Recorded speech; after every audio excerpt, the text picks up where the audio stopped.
Hallå. Hallå?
Ykkur í mér eða? Ég ekki í neinum. Ég heyri í þér.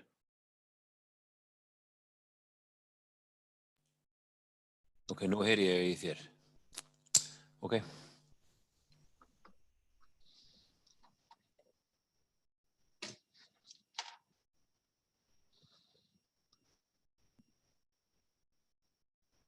Sæll Guðmundur Ingi. Góðan daginn, Blessaður. blessaður. Hvað segið þið? Ég segi bara fínt. Það er sól og blíða hérna eins og sést á myndinni á baku hjá mér. Bara út af velli. Ekki alltaf sól og blíða fyrir náða? Þú, Ég vil kannski minna ykkur á að þetta er komið í streymi. bara besta mál. Það er ekkert verið að ljúga neinu hérna, sko. Bara vera að tala um veðrið. Kristján, Já, þetta er komið í streymi. við erum bara góð, við vitum að því. Takk fyrir það. Já,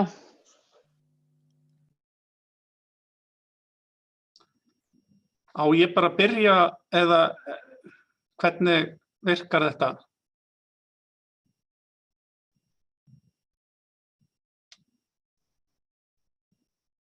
Ég held að það er allavega bara dagskráin að þú byrjir, við skulum bara gefa þessu 1 mínútu eitthvað svoleiðis. Ok. Og svo tek ég við stjórninni þegar þú ert búinn. En já, nema ég fá einhver önnur viðbrögð frá þeim sem að stýrir þessu. Rafrænt.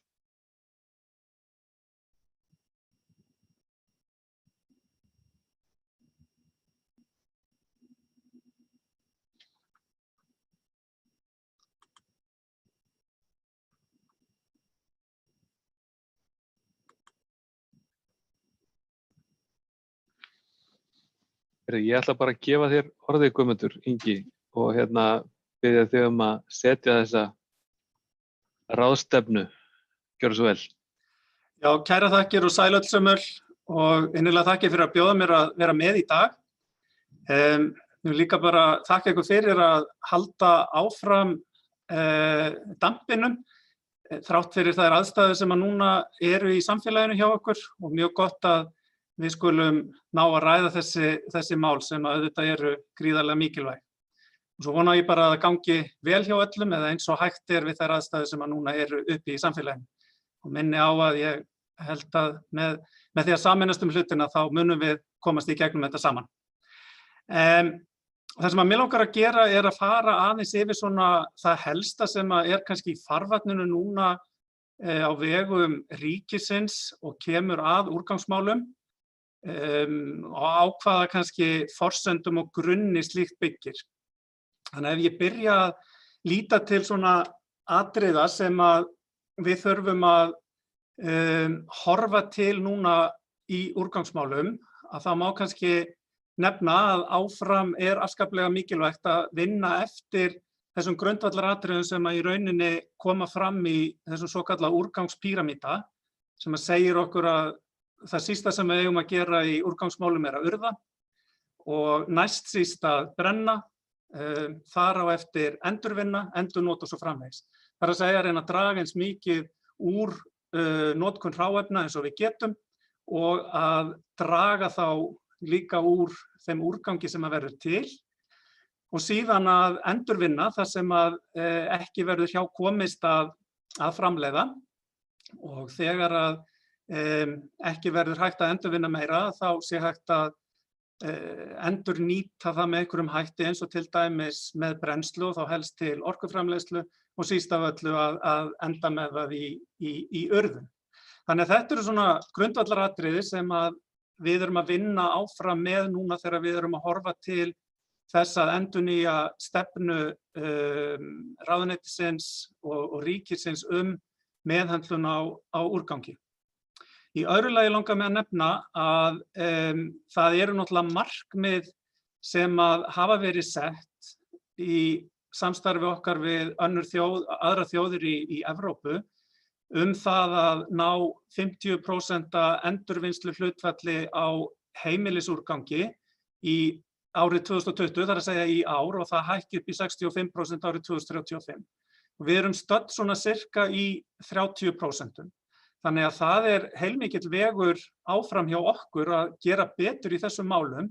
Þannig að það er afskaplega mikilvægt að að vel takist til á næstu árum til þess að við bæði réttum af það hlutfall sem núna og náum að vinna markvisst að því að auka endurvinnslu hlutfallið. Í þriðja lagi að þá skiptir náttúrulega samdráttur í losun gróðurhúsalofttegunda frá meðhöndlun úrgangs líka mjög miklu máli og eitt af þeim atriðum sem að við erum að horfa til þegar við erum að líta til aðgerða sem að við erum að vinna og snúa að úrgangsmálum.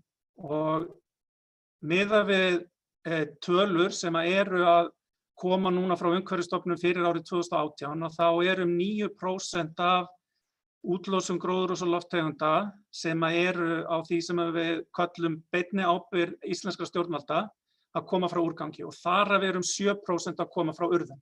Þannig að þarna eru gríðarlega mikil tækifæri til að ná árangri til þess að standast okkar skuldbindingar samkvæmt Parísarsamkomulaginu. Í fjórða lagi að þá erum við náttúrulega líka að horfa til mengunarbótareglunar, það að segja að reyna að innleiða þau kerfi og það sem við erum að gera kröfur með þeim hætti að sá borgi sem mengi í eins miklu mæli og hægt er.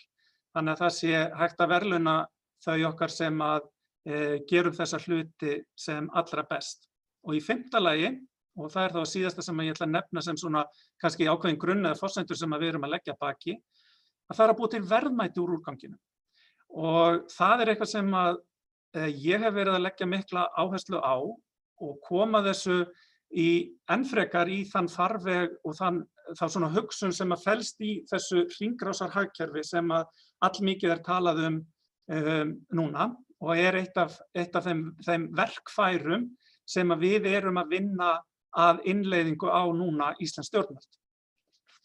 Þannig að þetta kannski svona svolítið hverjar eru forsendurnar á bakvið það sem að við erum að horfa til. Og þá hægt að fara að tala hverjar eru þá aðgerðirnar sem að við erum að skoða núna í ráðuneytinu og sumt komið lengra en annað og á grundvelli þessa sem að ég nefndi hér að framan. Horfa til úrgangsmarkmiðana, endurvinnsluna, horfa til úrgangspíramítans, draga úr losun gróðurhúsalofttegunda, búa til verðmæti og líta til mengunarbótareglunar. Og þá langar mig að nefna fyrst þær aðgerðir sem að við erum að vinna eftir og ég kom aðeins inn á hérna áðan að það að endurútgefa og uppfæra stefnur ráðherra meðhöndlun úrgangs. Verkefni sem að ég vonast til þess að við getum gefið út núna sem allra fyrst í rauninni.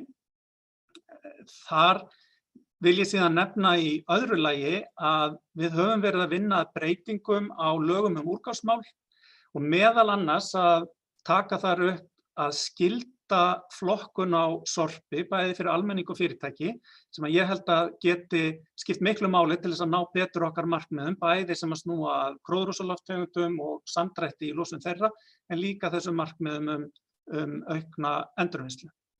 Í öðru lagi sem að þar heyrir undir að það að samhæfa flokkun á landsvísu. Það að segja að þegar við förum á milli sveitarfélaga að við getum gengið svona nokkuð megin að því vísu að við séum með svipað kerfi í endurvinnslunni og þetta yrði væntanlega útfært eitthvað með þeim hætti að merkingar væru samhæfðar yfir landi. Þannig að þegar við ferðumst landið og ég tala nú líka erlendir ferðamenn að við séum ekki í rauninni að kynnast nýju kerfi eftir því sem að við förum á mismunandi staði á landinu. Og í þriðja lagi hvað varðar breytingar á þessum lögum sem eitthvað sem að við erum komin aðeins styttra með að það að auka framleiðenda ábyrgðina. Það að segja að reyna að færa ábyrgðina meira á framleiðendur bæði sem að hefur með að gera hönnunina á vöru og líka þegar kemur að kostnaði í gegnum þá úrvinnslusjóð. Í þriðja lagi langar mig að nefna urðunargjald eða urðunarskatt sem að við fjármálaráðherra höfum verið að vinna að og fjármálaráðherra lagði fyrir þingið fyrir áramótin síðustu. Við höfum verið að útfæra það betur af því að það var tekið svona ákvörðun að vinna það nánar með á milli ráðuneytanna og í samstarfi við Samband íslenskra sveitarfélaga, þannig að við getum í rauninni látið þetta gjald virka þannig að það uppfylli sem best mengunarbótaregluna, það er að segja sá borgi sem að mengi. Og ég hef lagt gríðarlega mikla áherslu á það að í rauninni gjaldi sem að koma inn, eða þessi skattur, þeir peningar sem að koma inn, að þeir geti nýst til þess að mæta kostnaði við það að breyta meðhöndlun á þessum úrgangsstraumum hjá sveitarfélögum og öðrum. Og það eitthvað sem við erum að skoða líka í þessu samhengi, að minnsta kosti eitthvað að fjármagnun fari í slík verkefni, þannig að við séum raunverulega að vinna með þessar, að nota fjármagni til þess að vinna að einhverju sem við getum kallað þá hegðunarbreytingar eða því að breyta hlutunum í þá átt sem að við viljum gera, þar að segja að auka endurvinnslu og draga úr urðun og svo framvegis. Síðan langar mig líka að nefna, og það tengist þá því að nýta hráefnin betur eða nýta úrganginn betur. Við erum að skoða núna tilraunaverkefni, hvort það væri hægt að ráðast í tilraunaverkefni betri nýting á moltu. Við vitum það bæði að til dæmis í Eyjafirði að þar hefur safnast upp molta og við höfum heyrt í fréttum núna undanfarið frá Sorpu að þau sjá ekki fyrir sér eða eru allavega ekki búin að leysa í rauninni þá áskorun sem að felst í því að framleiða moltu í nýju gas- og jarðgerðarstöðinni, að í rauninni koma hráefninu í vinnu einhvers staðar annars staðar, það er að segja moltunni. Þannig að ég held að þetta sé gríðarlega spennandi að ráðast í þetta samstarfsverkefni sem að við munum þá leita til allavega einstakra aðila sem að eru í þessu og svo sem bara á byrjunarstigi hjá okkur, við hlökkum til að eiga það samtal við þá sem að myndu vera með í því, og ég ekkert að nefna þá hér, þeir vita það ekki einu sinni sjálfir, þetta voða nýtt hjá okkur.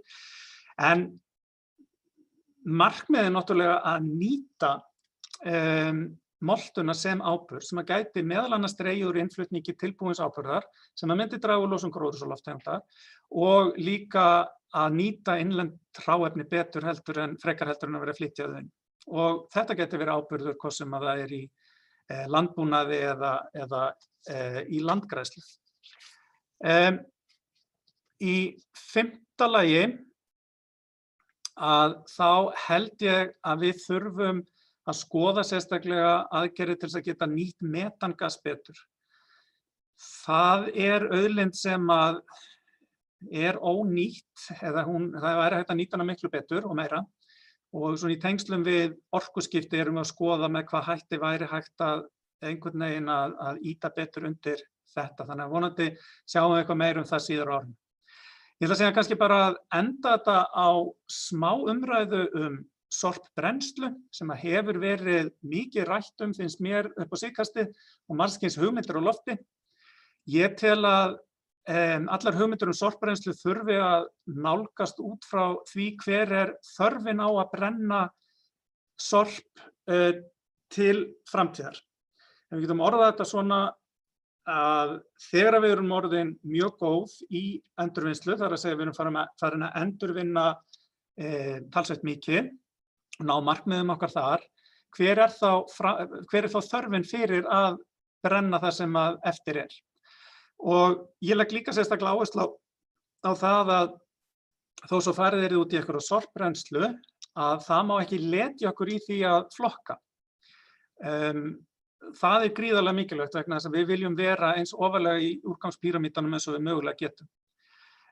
Þannig að þar sem að margar hugmyndir hafa verið á lofti og flogið, margar hverjar bara mjög fínar eftir því sem mér hefur sýnst, að þá fól ég Umhverfisstofnun að láta vinna úttekt sem að hefur það að markmiði að meta langtíma þörfina fyrir brennslu úrgangs fram til ársins 2045 og leggja þá mat á leiðir til þess að mæta þeirri þörf, hvort sem að það sorpbrennslustöð í eintölu eða sorpbrennslustöðvar í fleirtölu, eða hvort það hérlendis eða erlendis eða með hvað hætti væri skynsamlegast að gera það. Og þær niðurstöður á að sundurliða á landshluta og ég er að vonast til þess að þetta verði tilbúið núna svona já, í byrjun sumars. En ég ætla svo sem ekki að hafa þetta lengra og sé að ég er nú bara búin að tala ansi lengi. Það hefur aldrei komið fyrir mig áður. Bara langar að segja að lokum, það eru gríðarlega mörg verkefni framundan í úrgangsmálum, spennandi verkefni sem að geta skapað græn störf og verkefni sem að geta held ég skilað okkur miklum árangri í umhverfismálum en líka til þess að auka bæði grænan hagvöxt og búa til nýjar lausnir sem við höfum ekki áður verið með. Þannig að það er mjög mikilvægt að halda sambandinu og samtalinu gangandi á milli ríkis og sveitarfélaga og annarra hópa. Og ég vil eiginlega bara nota tækifæri og þakka því fjölmarga sveitarstjórnarfólki sem að ég hef rætt við úrgangsmál og ykkar hvatningu til þess meðal annars að skylda flokkun á Sorpi og samhæfa flokkun yfir landið. Og þetta er alltaf eitthvað sem þá að skila sig núna inn í lagavinnu hjá okkur og ég hlakka bara til að eiga frekara samtal við ykkur í framtíðinni þessi mál og óska eftir því að við getum átt gott samtal áfram eins og við höfum gert hingað til. Ég segi bara gangi ykkur vel á ráðstefnunni, ég þarf frá að hverfa en aldrei að vita nema maður nái að horfa á einhverjar upptökur af þessu sem væri gaman og ég bið bara að heilsa og gangi ykkur rosalega vel. Bless, bless. Blessaður, þakka þér kærlega fyrir Guðmundur Ingi og ég ætla að bara fagna því sem að kom fram framan og það verður ánægjulegt að sjá hvað kemur út úr þessari vinnu varðandi ýmislegt sem við erum jú að fara að ræða hér í dag. Ég ætla að bjóða ykkur öll hjartanlega velkomin á ráðstefnu sem leiðis. Við byrjuðum þetta svolítið bratt hérna akkurat á slaginu en Guðmundur Ingi er búinn að flytja hér á sem að þið getið líka séð betur á YouTube streymi þessar ráðstefnu sem verður aðgengileg sem leiðis eftir ráðstefnuna. En við ætlum að hafa þetta með þeim hætti að fyrirspurnir eða út í þessi erindi sem að fara hérna á eftir, að það er hægt að koma þeim á framfæri á Slido vefsíðunni margum ræddu. Ég vona að þið séu flest kunnug henni, en þið getið slegið hérna inn, einfaldlega inn í vafran hjá okkur, slido.com og hashtagið rusl. Þá komið þið inn á þennan viðburð og þar getið þið, og ég hvet ykkur til þess að koma með fyrirspurnir þar inn. Ég mun fylgjast með því sem þarna kemur inn og spurja þá viðmælendur út í þær spurningar sem að þangað rata. Þannig að hvet ykkur til þess að fylgjast með þar og ég mun svo reyna að halda einhverju stjórn á þessari ráðstefnu hérna fram eftir degi. Þetta er mjög áhugaverð tilraun og bara til eftirbreytni í sjálfu sér að geta boðið upp á þennan valmöguleika, hvað þá í þessu árferði og þessum skrýtnu tímum sem við öll lifum, að það er gott að geta haldið áfram ákveðnum málum sem eru mikilvæg eins og þau sem við erum að ræða hérna í dag.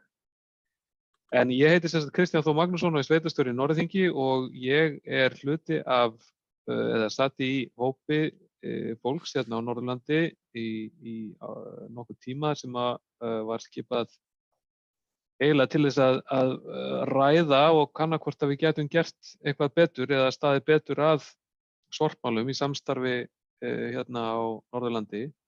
Og núna í vetur, rétt fyrir áramótin, þá létum við taka saman minnisblað eða smá skýrslu sem að Efla verkfræðistofa gerði fyrir okkur. Og þetta er vinna sem að við fórum í gegnum og fengum styrk til í gegnum sóknaráætlun landshlutanna og því var sem sagt verið að skila núna inn fyrir áramótin og í kjölfarið á þessari ráðstefnu, hún er ekki nú þegar farin til sveitarfélaganna, verður opnað á þessa skýrslu sem ég ætla núna að næstu 15 mínúturnar að fara aðeins yfir og sýna ykkur. Ég ætla þá að deila hérna skjánum með ykkur, þannig að þið sjáið hérna nokkrar glærur sem að ég á að vera með. Nú skulum við fara hérna í þetta.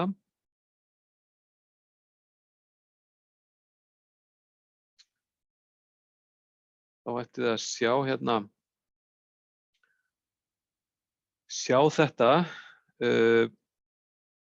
Getum við gert betur, staða og framtíð sorpmála á Norðurlandi.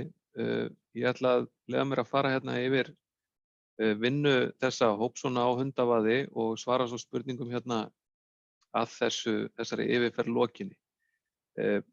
Mikið af því sem að ég fer hérna yfir það kemur auðvitað væntanlega ítarefni það hér í erindum á eftir. Við fengum töluvert af fólki til þess að koma inn til samtals við okkur í þessum hópi og til að kynna fyrir okkur starfsemi fyrirtækja eða annarra aðila sem að við nýttum svo í þessari vinnu og eins og þessi dagskrá hérna í dag ber með sér þá þetta ýmislegt í gangi og ég vona að þessi erindi sem við höfum eftir að hlýða á hér í dag eigi eftir að varpa góðu ljósi á ýmis tækifæri hérna á Norðurlandi og vonandi bara víðar það hvað við getum gert betur. En upphafið kannski að þessari vinnu núna sem var verið að skila af sér, hún sprettur upp úr svæðisáætlun þeirra 18 sveitarfélaga hér á Norðurlandi sem að lögð var fram og samþykkt 2015.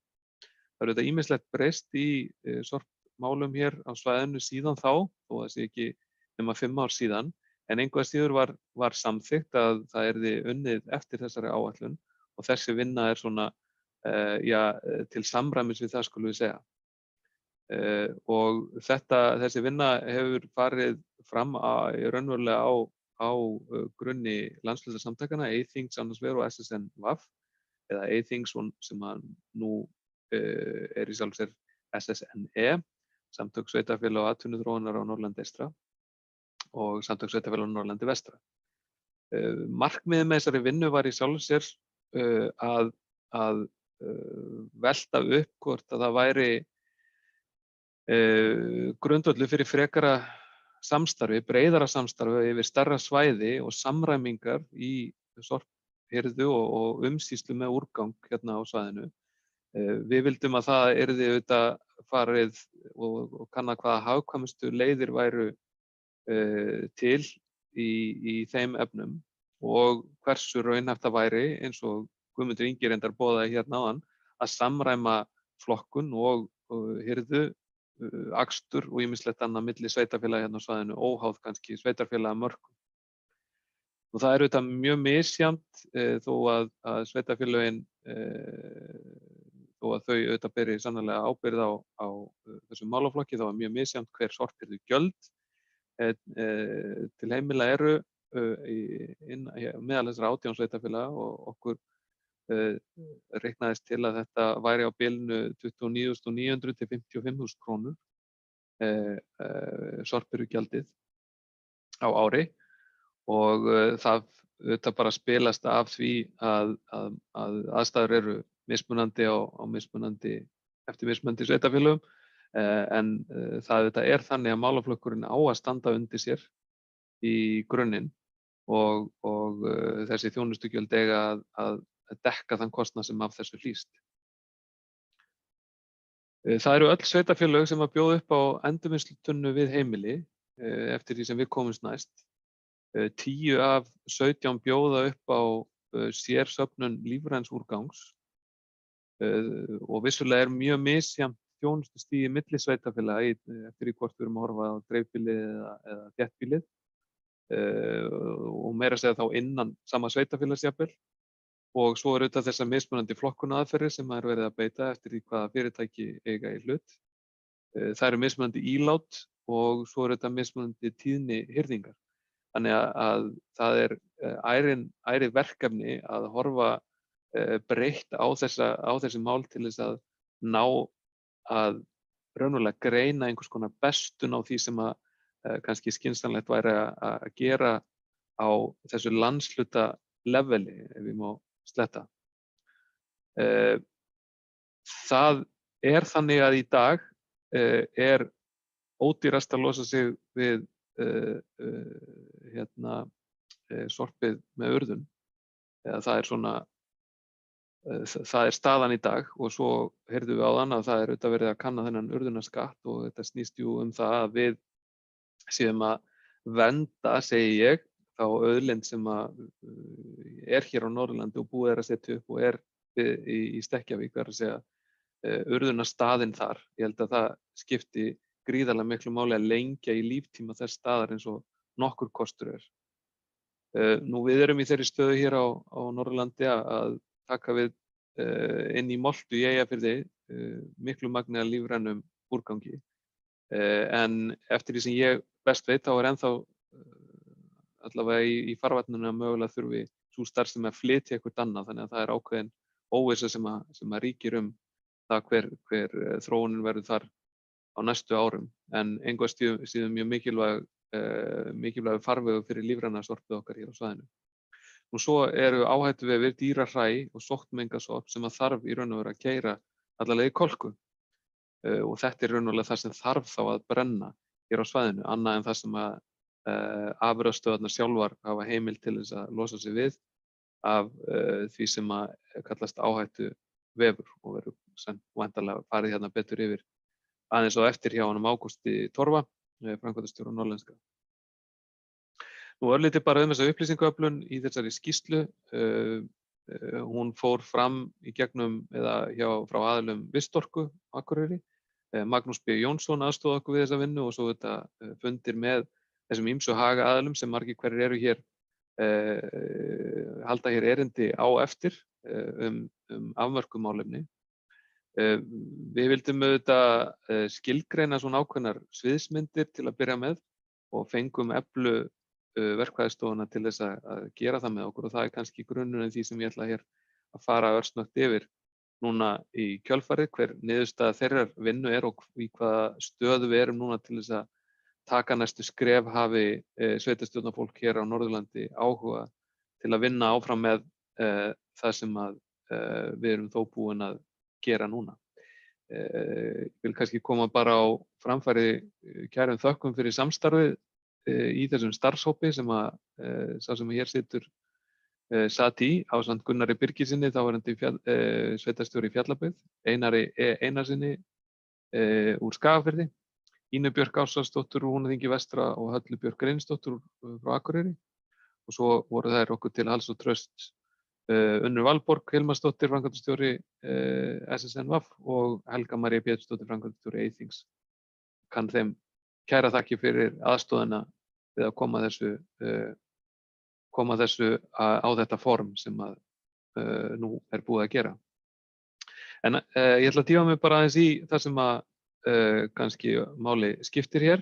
Við náðum að draga saman á þá eitt stað í þetta skjal heildar yfirlit yfir svona hvað það er sem er að falla til á Norðurlandi og okkur reiknaðist til að það séu 38.000 tonn af sorpi sem er að falla til á hverju ári á Norðurlandi, 60% eða rétt tæplega 60% frá fyrirtækjum á svæðinu og 41% frá heimilum.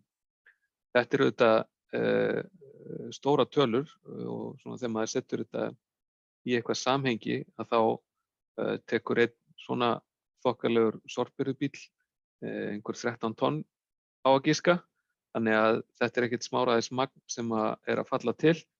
Þið getið talið þessa sorpbirgðubíla á þessari mynd, þeir eiga að vera 1352 sem að er það sem að fellur til og er í sjálfu sér keyrt í urðun vegna þess að helmingi fleiri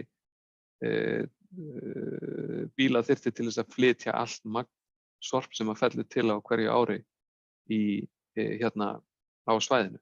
En hérna sjáu þið þessa skiptingu á þessum 38.000 tonnum hér á okkar svæði. 53% fara í urðun og þá í Stekkjavík eða á langmest magnið.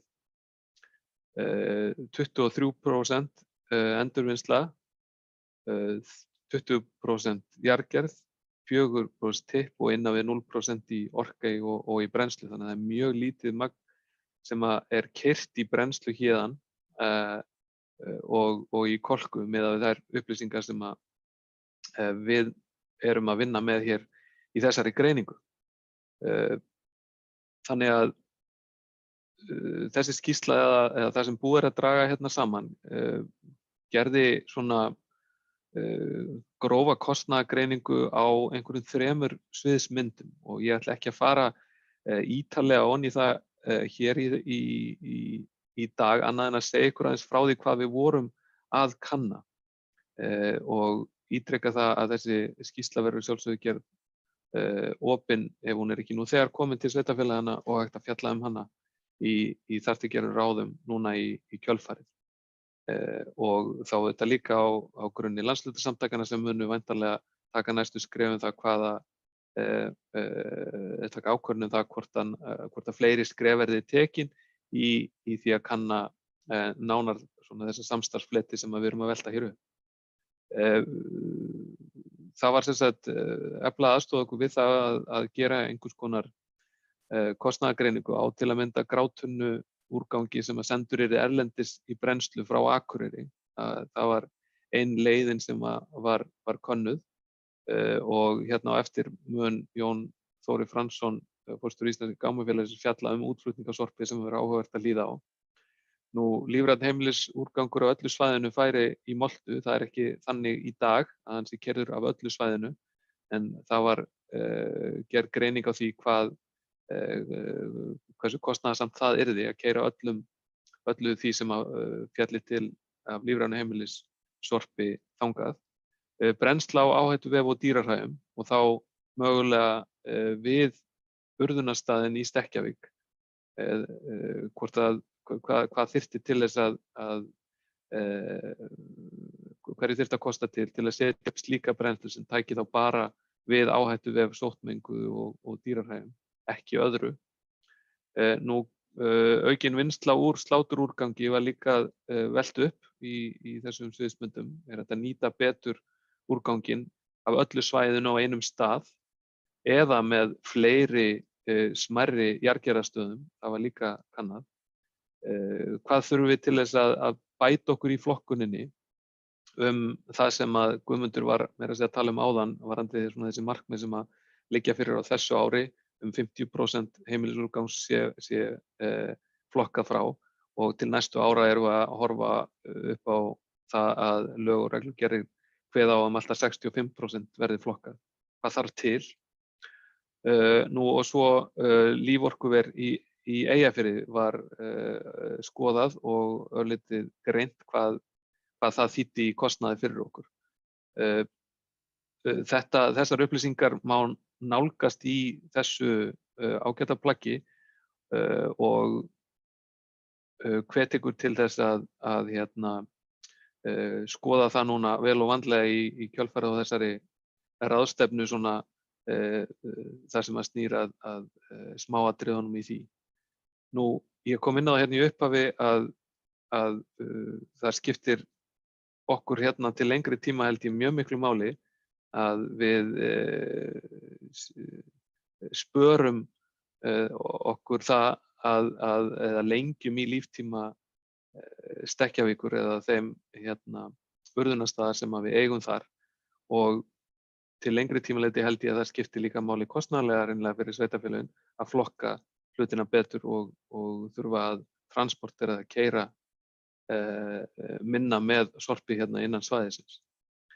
Mér langar að sýna ykkur hérna nokkrar myndir áður en við förum í niðurstöðurnar en þessi fyrsta mynd hérna snýr að stöðunni á endurvinnslunni í sveitarfélögunum og þess sem að Guðmundur var að tala hér í upphafi varðandi hvar markmiðin liggja og ég ætla að biðja ykkur að taka þetta með ákveðnum fyrirvara. Ég sá að það nú bættist við hérna en lítil súla inn á fjallabyggðina en það eru mögulega einhverjar skekkjur í þessu sem að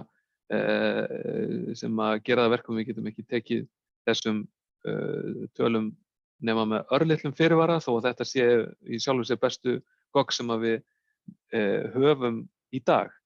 En gráu súlurnar eru sem sagt því sem fargað 2018 í hverju sveitarfélagi fyrir sig og appelsínugula súlan því það sem endurunnið.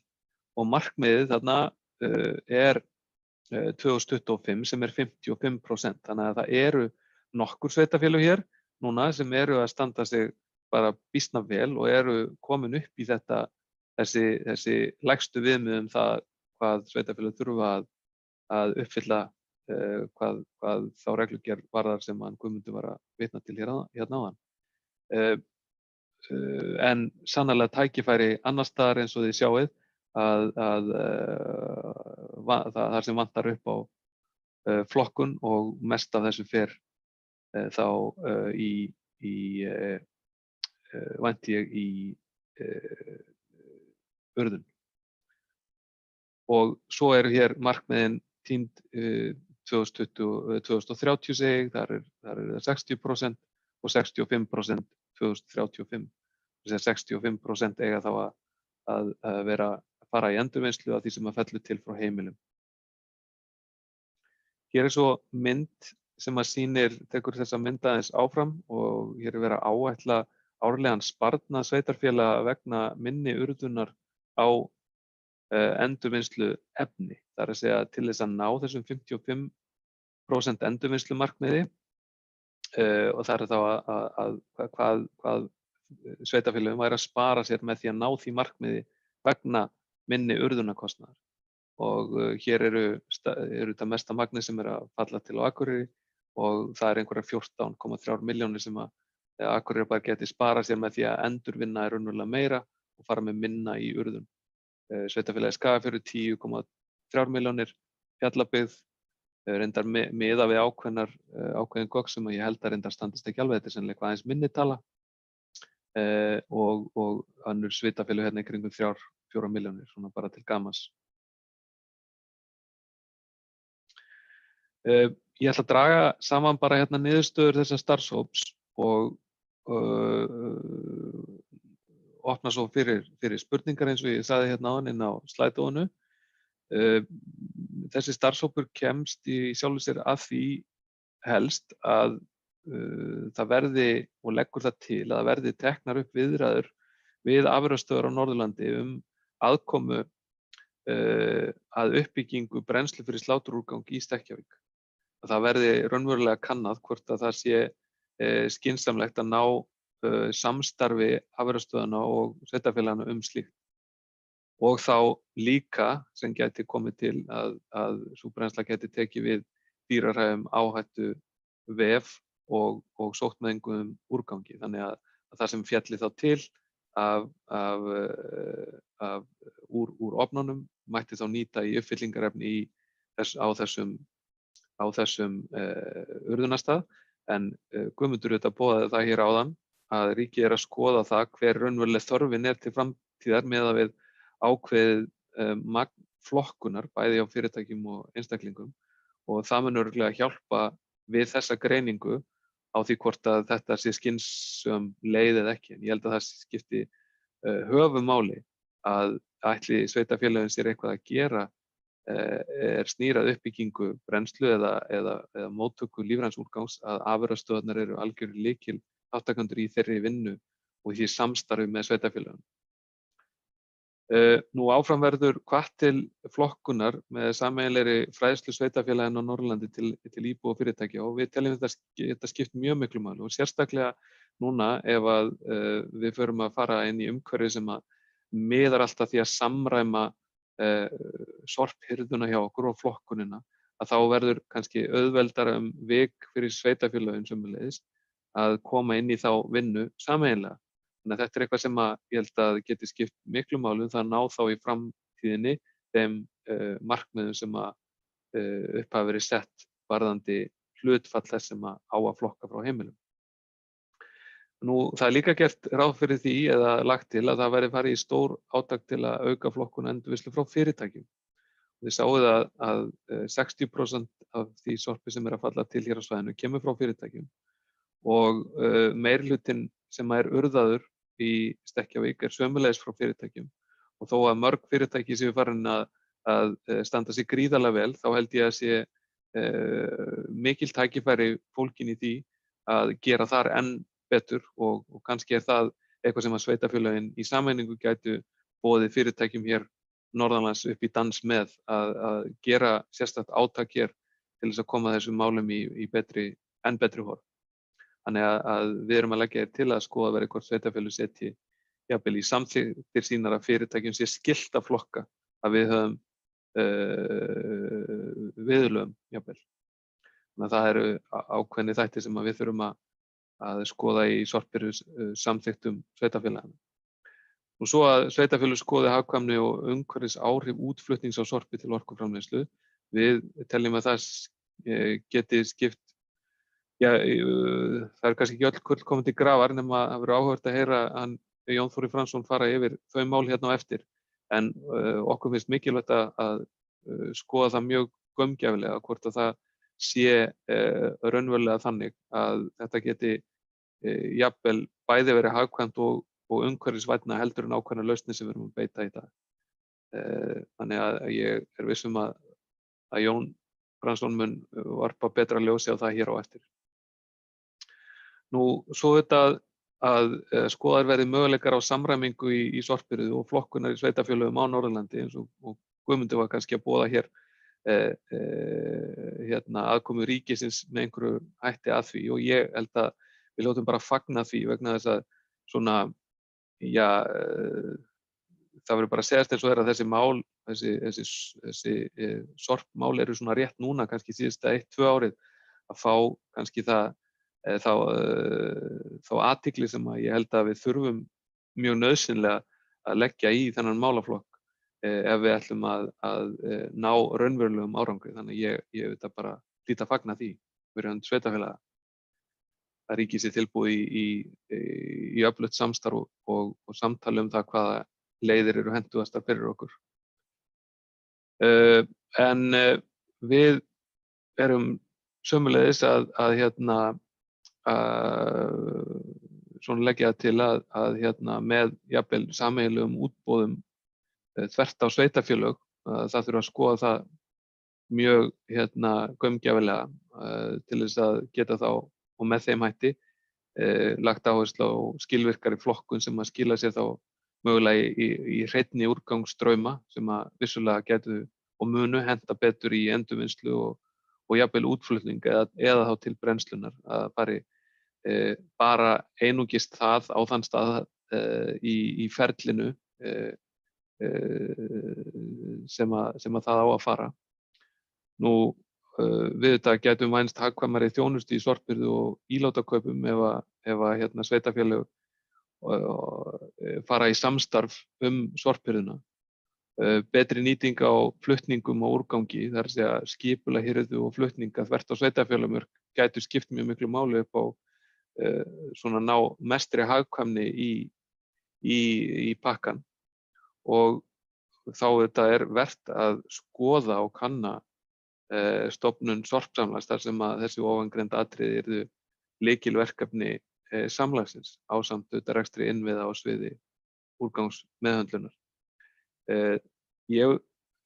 Þetta er svona í grunninn það sem ég vildi fara yfir núna með ykkur og það sem að við höfum ekki lengri tíma í þessa skýrslu þá á þessum tímapunkti þá þetta bara hvetja alla til þess að glugga í hana og hvet sveitarfélög til þess að ræða það á grunni og innan landshlutasamtakanna hversu mikilvægt þau telja að við tökum næstu skref og hvort fólki finnst skynsamlegt að við förum í þessa sameiginlegu vinnu sem að þessi starfshópur allavega leggja til að menn skoðum í vandlega. Þannig að ég ætla að þakka fyrir mig í bili en kíkja hérna aðeins á slædóið og athuga hvort að það séu komnar einhverjar spurningar þetta. Sæmundur Helgason spyr hérna hvaða umræða er að setja skilagjald á fleiri flokka en bara áldósir, plastflöskur, gler, bíla og raftæki. Væri hægt að setja skilagjald á til dæmis plastumbúðir. Þetta er kannski spurning sem að ráðherra hefði þurft að svara. Ég er ekki, við höfum ekki tekið mikla umræðu þetta satt best að segja, en mögulega getum við geymt þessa spurningu þangað til á eftir undir öðrum fyrirlesara.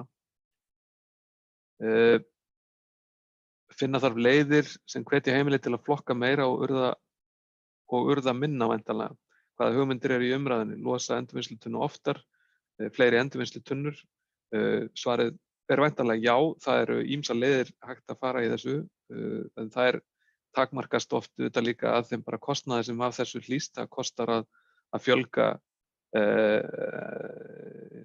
endurvinnslutunnunum væntanlega og hirðingunni. Þannig að þetta er auðvitað það sem að sveitarfélög eru að glíma við á hverjum stað, einhverja skynsamlega leið í þessu. Og af hverju er svona ódýrt að urða í Stekkjavík miðað við aðra urðunarstaði landsins, það er kannski einhvers annars að svara því heldur en mér. Ég held að ég geymi þá spurningu sömuleiðis. Og svo er hérna frá Jóni Þorvaldi Heiðarsyni: hvernig skiptist magnið af vefjum sem þarf að brenna milli annars vegar áhættuvefja frá sláturhúsum og hins vegar dýrahræja? Mögulega þá er þetta eitthvað sem að Ágúst Torfi Hauksson, það væri nú gott að hafa hann Magnús B.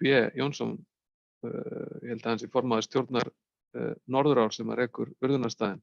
Þannig að ég hvet hann til þess að koma inn á slædóið og svara jafnvel bara spurningum það. Þakka ykkur fyrir þetta. Ég ætla þá að varpa boltanum yfir á hann Jón Þóri Fransson, forstjóri Íslenska Gámafélagsins, sem ætlar að fjalla útflutning á sorpi og hvort það sé raunhæfur möguleiki, og mun svo koma strax að hans erindi loknu með spurningar fyrir hann. Gjörðu svo vel, Jón Þórir. Er ég komin inn?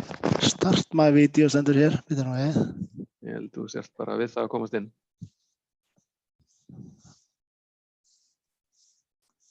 Halló.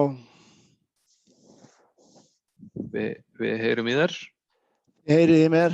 Og sjáum þið núna. Sjáið þið og hér. Nei, þar fengum við eitthvað allt annað en ég ætlaði að sýna ykkur, ekki. Sjáið þið búin sjáið núna eða hvað? Ég er ekki... Sjá. Já, nú ætti þetta að vera að koma. Þarna, glæsilegt. Gjörðu svo vel. Takk fyrir það. Þetta er eins og á að vera. Heyrðu, já, ég heiti Jón Fransson og ég er forstjóri Íslenska Gámafélagsins og ég þakka kærlega fyrir að fá þetta tækifæri til þess að fara yfir þessa hugmynd, hvort að útflutningur á sorpi sé raunverulega mögulegur eða ekki.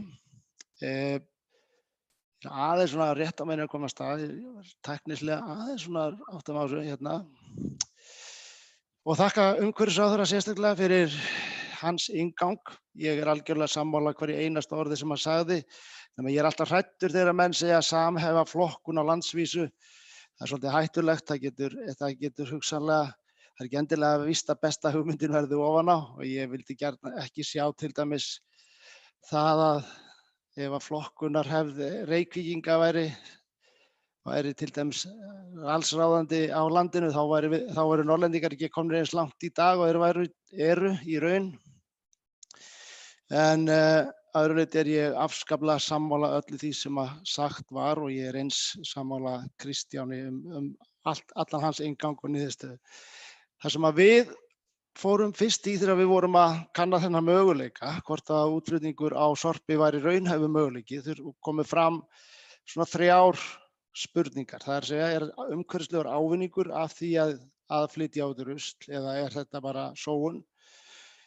Er þetta fjárhagslega hagkvæmt, og eins er þetta mögulegt, því að það er eitt að láta þetta svona líta vel út á pappír og síðan að framkvæma hlutina, og ég ætla að fara yfir þetta akkúrat í þessari röð, reyna að sjá hvernig hérna og hvort svona sýni ykkur okkar niðurstöður. Eins og við vitum þá er náttúrulega ástæða fyrir því, og þetta er kannski þessi barátta, hvort það eigi að urða eða brenna. Í mínu tilfelli er ég að tala það. Ég er algjörlega sammála öllum að það eigi að frysta flokka og minnka sóun, en það verður alltaf eitthvað sem að er urðað, og við þurfum að kanna þessa möguleika. Svarið er ekki það sama endilega á Íslandi og í Danmörku. Þetta er mismunandi forsendur sem liggja fyrir, og ég ætla að fara svona aðeins yfir þær forsendur sem við svona eltum í okkar útreikningum. Í fljótu bragði þá var þetta fyrst það sem okkur datt í hug út af hverju við fórum yfirleitt að bera þetta saman. Það var þessi náttúrulega umræddur þessi öfugi þríhyrningur hérna endurvinnsluna, en þegar við sáum þetta að efni flutt út í gámum eða skipum sem hefðu annars farið tóm út, þar sem Íslendingar flytja mun meira inn af vörum en út. Þetta svona sem að sagði okkur það að sótsporið af flutningunum yrði ansi svona kannski ekki stórvægilegt í útreikningum. Nú datt skjárinn minn niður, ég sé ekki neitt. Ég þarf að kveikja hér á sjónvarpinu mínu aftur, þið verið að fyrirgefa mér. Heyrið í mér? Já, við heyrum í þér. Þið heyrið í mér, ok, þannig að hér kemur þetta upp á skjáa minn aftur.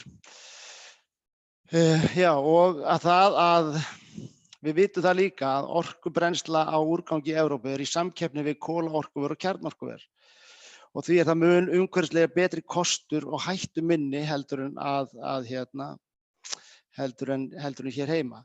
70 milljón heimila í Evrópu fá hita og rafmagn með orku frá sorpubrennslu. Þetta eru þau mál sem hvað vógu hæst hjá okkur, auk þess sem við náttúrulega vitum það að það verður bráðum að hætta urða á Íslandi svo sem á flestum öðrum stöðum.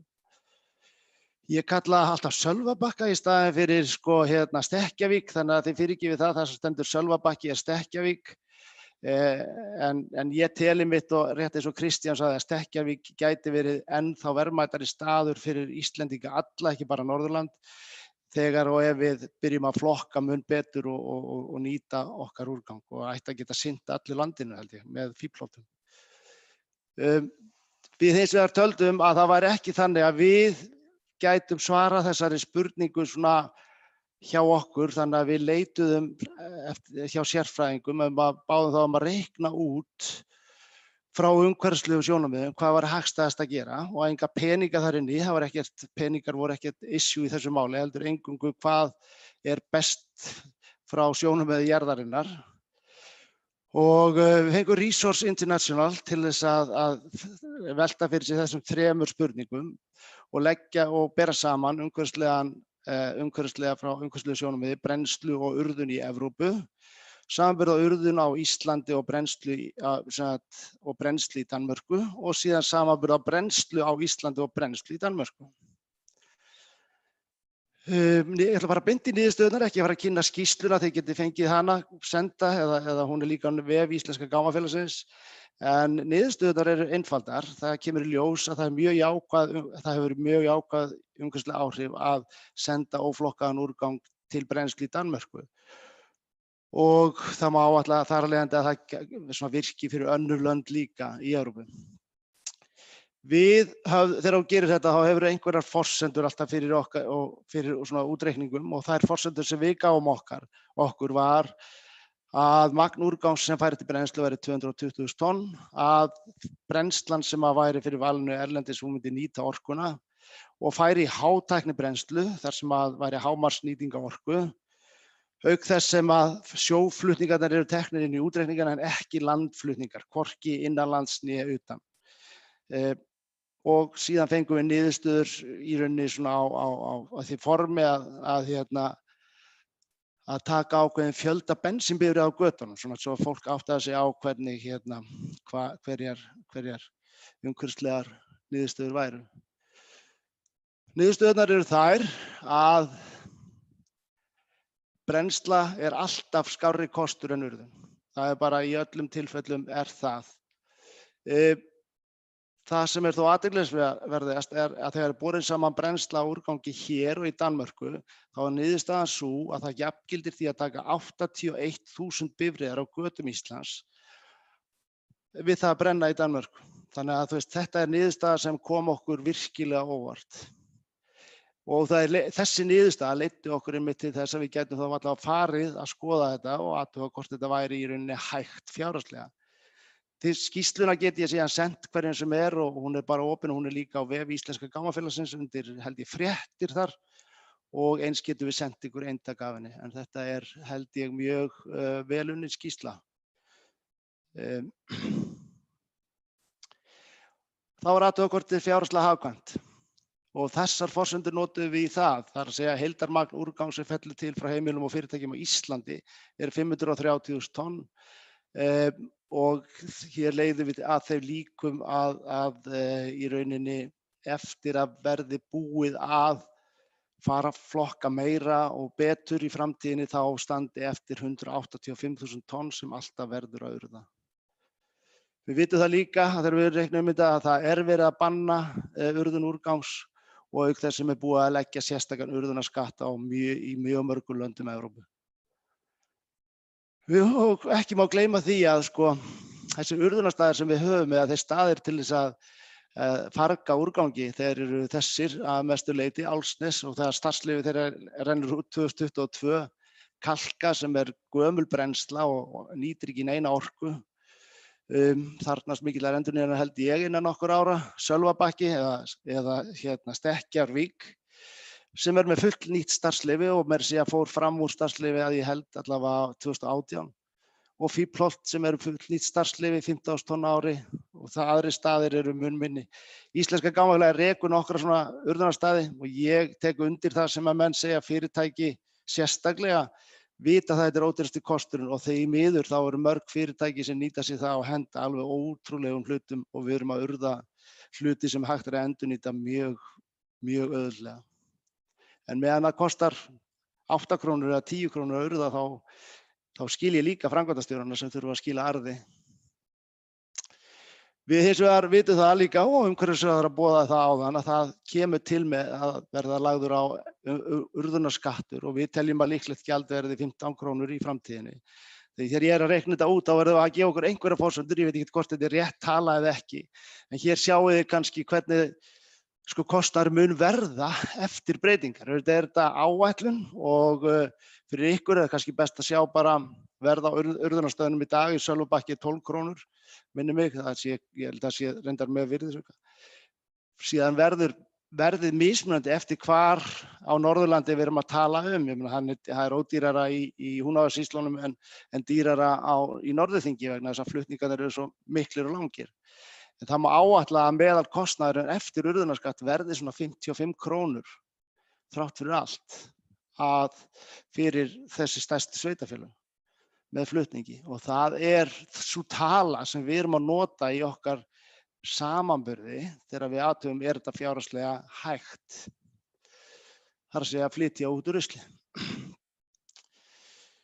Og er þetta hægt í Excel og það sem þarf að gera er það að þegar þú ætlar að flytja út úr rusl þá þarftu að eiga tæki, þú þarft að eiga sérstaka böggunarlínur sem eru ætlaðar eða sem bakkarnir eru móttækilegir í brennslum í Evrópu og það þarf vinnu við að gera þetta og við þurfum að flytja efni til brennslunar og við þurfum að borga yfirleitt svokallað gate fee eða hliðgjald inn í hverja brennslu sem er þá bara eins og förgunargjöld hér á urðunarstöðum og auk þess sem við þurfum stundum að borga flutninga erlendis innan hvers lands fyrir sig eða jafnvel vinnu við baggana. Það þarf stundum að opna baggana áður en þeir eru brenndir.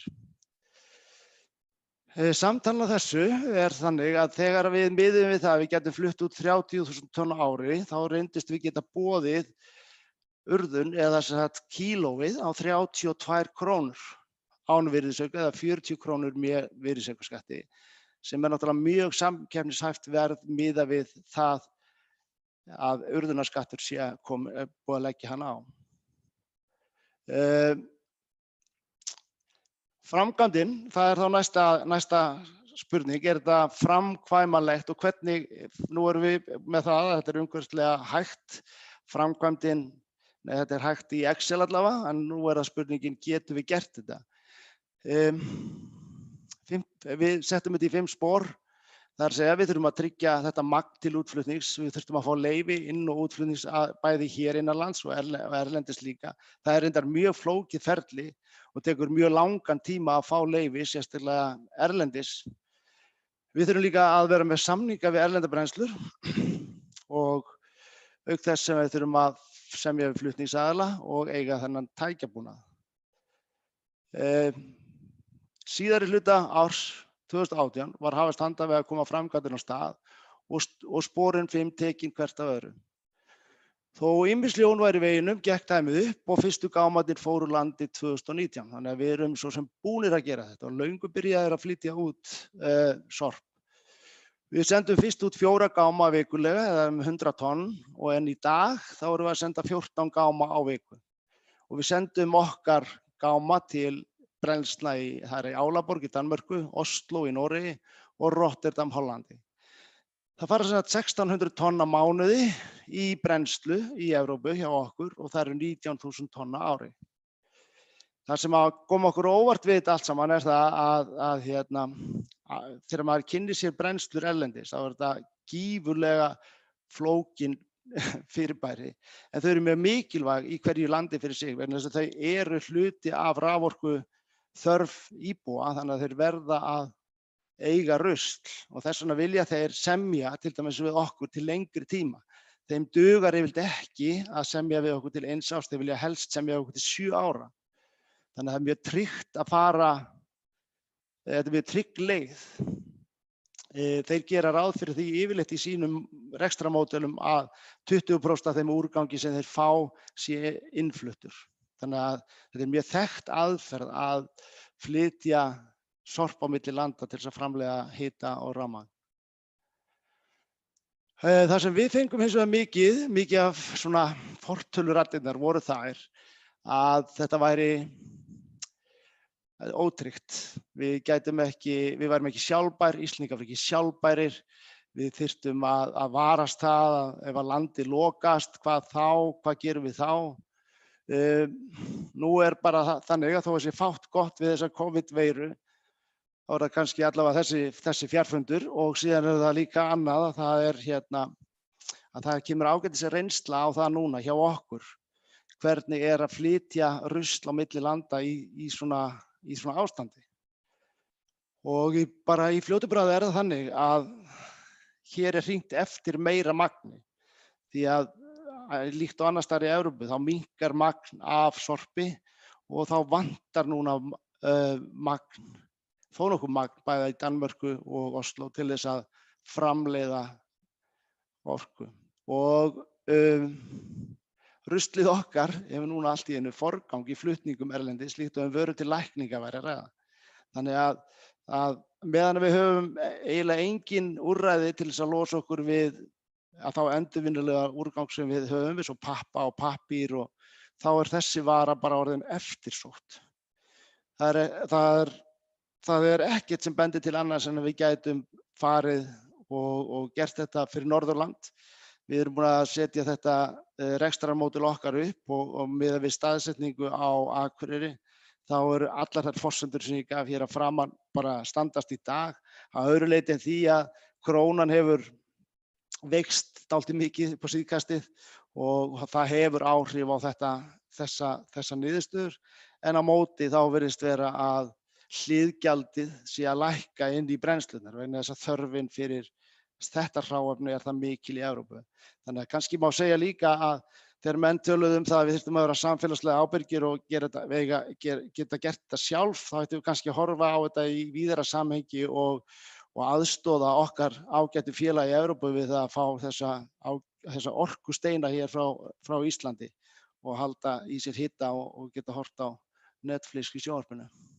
En ég held að þessu sögðu þá bara vinnum við eftir þessum mottóum okkar, hættum að urða og finnum lausnir. Það er það sem að okkur liggur efst hjá okkur og ég held að við séum öll sammála því í þessari ráðstefnu. Takk fyrir mig. Takk hérlega fyrir þetta, Jón, og þessa greinargóðu yfirferð hjá þér. Þetta er mjög athyglisvert mál allt saman. Það eru konar nokkrar spurningar til þín, en ég ætla bara að þruma þeim á þig. Já. Frá Einari Einarssyni í Skagafirði, miðað við hvað gengisvísitöluleg kostnaður við brennslu erlendis reiknaður? Miðað við gengisvísitöluna 136 krónur evran var þegar ég reiknaði þetta, en á móti hefur hliðgjaldið lækkað. Þannig að ég held að heildarverðið sé kannski ekkert ósvipað. Ósvipað, ok. Hvað má flokka mikið frá af brennanlegu efni svo hægt sé að flytja sorpið út til brennslunar? Það er að segja, hver er samsetningin af bagganum sem þú þarft að flytja út? Ef ég er að lesa rétt í spurninguna? Þetta er svolítið flókin spurning í rauninni en það sem er eiginlega eina krafan er það að brennslur vilja ekki fá til dæmis steinull, jarðveg, járn eða sand, gler í baggana en síðan er verið að setja reglugerðir í Evrópu það að í rauninni að minnka magn af lífrænum úrgangi. Það má helst ekki vera meira en 10% af heildarmagni í bagganum. Lífrænt. Já, af því að það náttúrulega, það gildir það sama og bara hér að þeir vilja ekki urða eða brenna lífrænan úrgang. Þannig að það er nú held ég svar við þessu en við fáum borgað eftir orkuinnihaldi baggans. Já, skilji. Ágúst Torfi hann spyr þig Jón hvort að þeir geti flutt út frosinn Cat 1 úrgang til brennslu. Ef já, á hvaða formi þyrfti það að vera? Já, það er hægt en það þarf bara tilskilin leyfi og leyfisveitingar það eru háðar hverju landi fyrir sig þannig að það þarf að kynnast sem við erum að taka þetta fyrst að fara samningin erlendis og síðan að sækja og það ferli tekur ef við tökum Danmörk til dæmis þá tekur það ferli svona í kringum ár. Já. Bara frá því þú byrjar og þá til að þú getur gert þetta. Og held ég síðasta spurningin, er 2 spurningar. Flutningur úrgangs til brennslu erlendis fylgir fjármagn sem nýtist ekki í innviði hérlendis. Er ekki sjálfbærara að byggja upp brennslu með orkunýtingu hér? Nei, það er allavega ekki frá umhverfislegum sjónarmiðum og þegar þú tekur fjárhagsleg sjónarmið eftir því sem ég hef kynnt mér nú og ég hef heimsótt mjög margar brennslur orðið núna í Evrópu og skoða rekstur þeirra mjög gaumgæfilega. Það eru stærðarhagkvæmni er gífurleg í brennslum og það magn sem að vera til á Íslandi er bara eins og lítil brennsla, mjög lítil brennsla í Evrópu.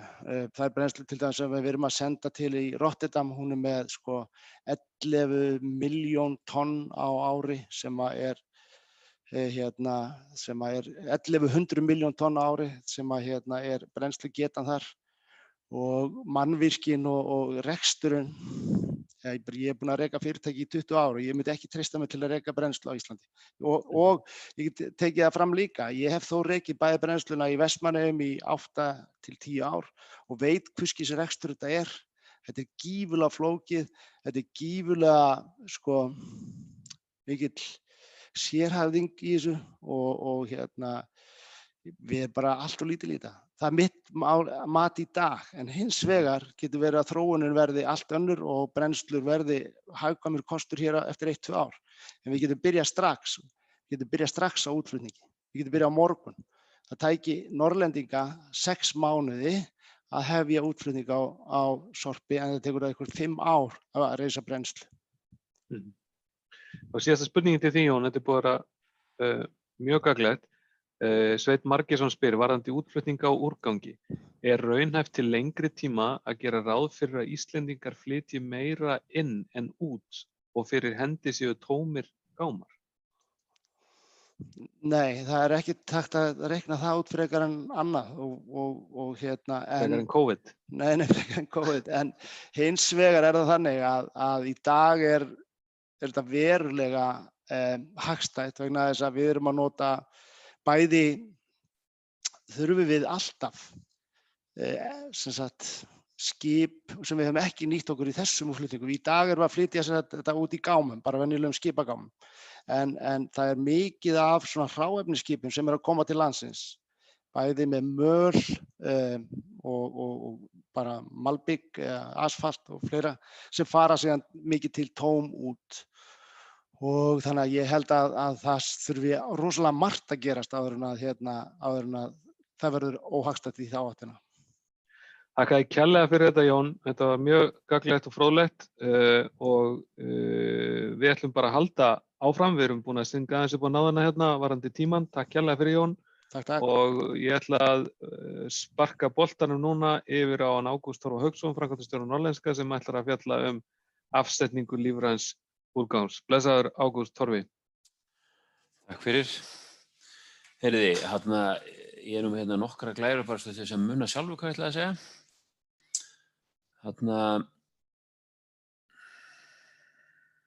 Við aðeins.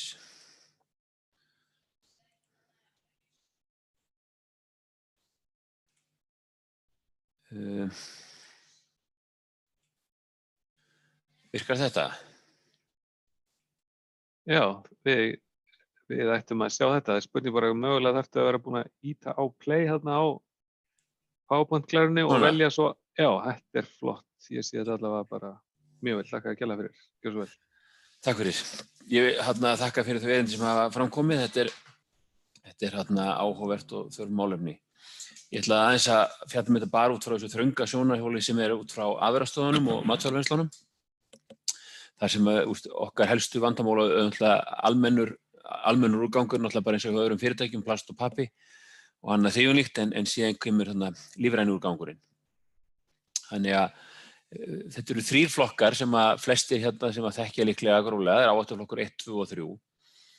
Og áhættuflokkur 1 er þessi hæsti áhættuflokkur sem inniheldur þessi efni sem að mega ekki fara aftur inn í fæðukeðjuna og eru það sem að á að fara í brennslu samkvæmt núverandi reglum frá Matvælastofnun. Síðan áhættuflokkur 2 sem eru talin vera áhættuefni en ekki svo hættulega að þau megi ekki fara aftur inn í þau þurfi ekki nauðsynlega að fara í brennslu og fara því í urðun.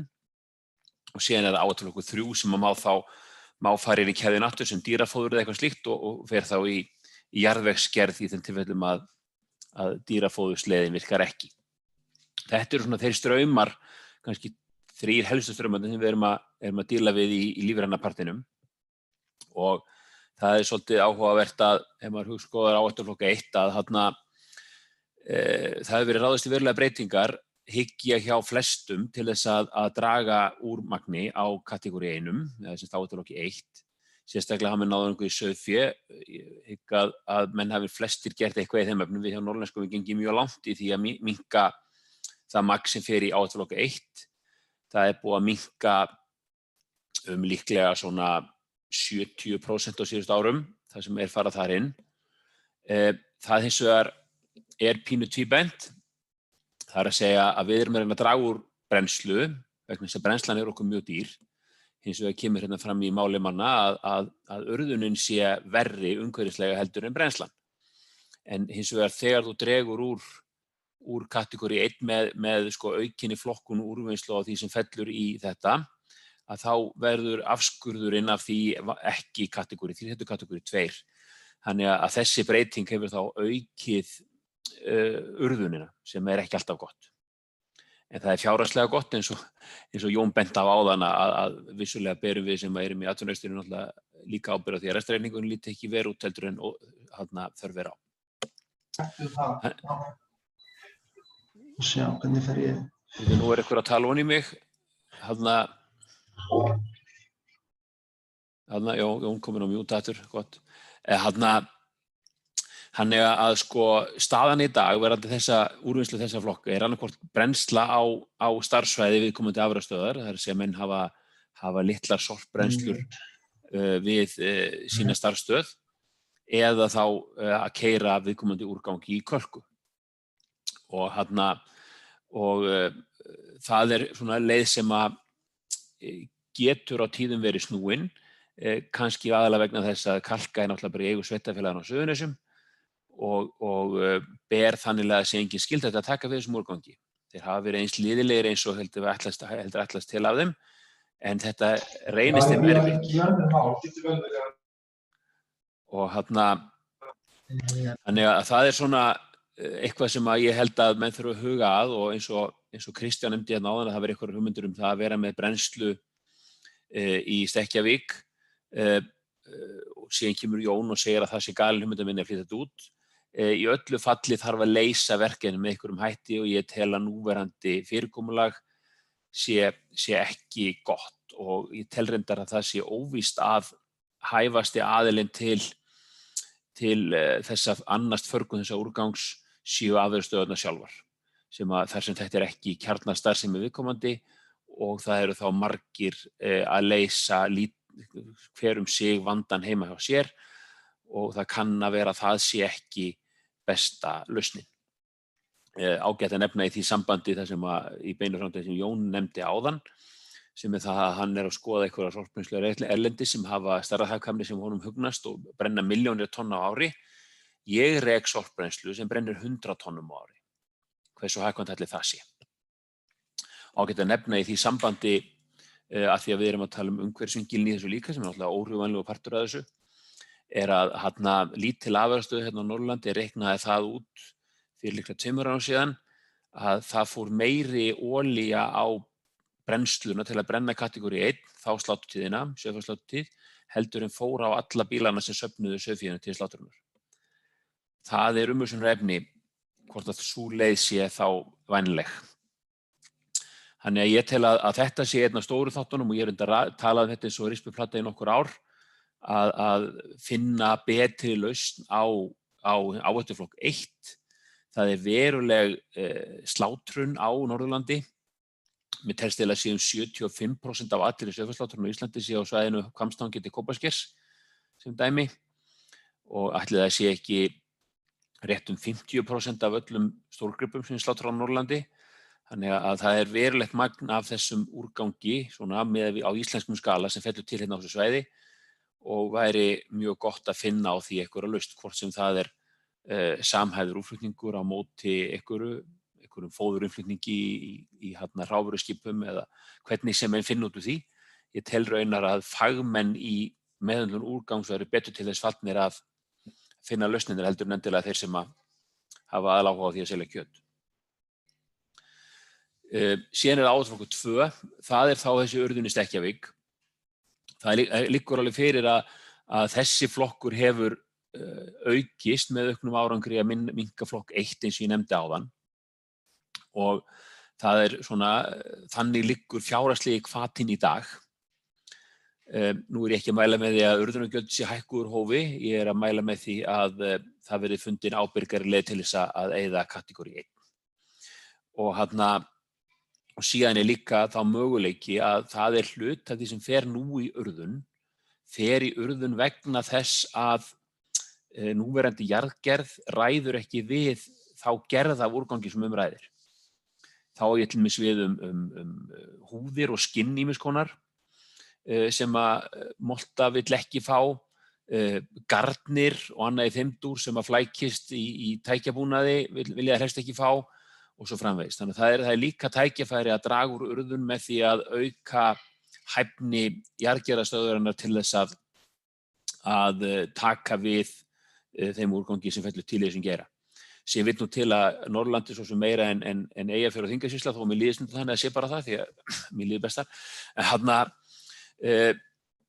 þá það þannig að það mjög misjafnt hvernig þetta höndlað á svæðinu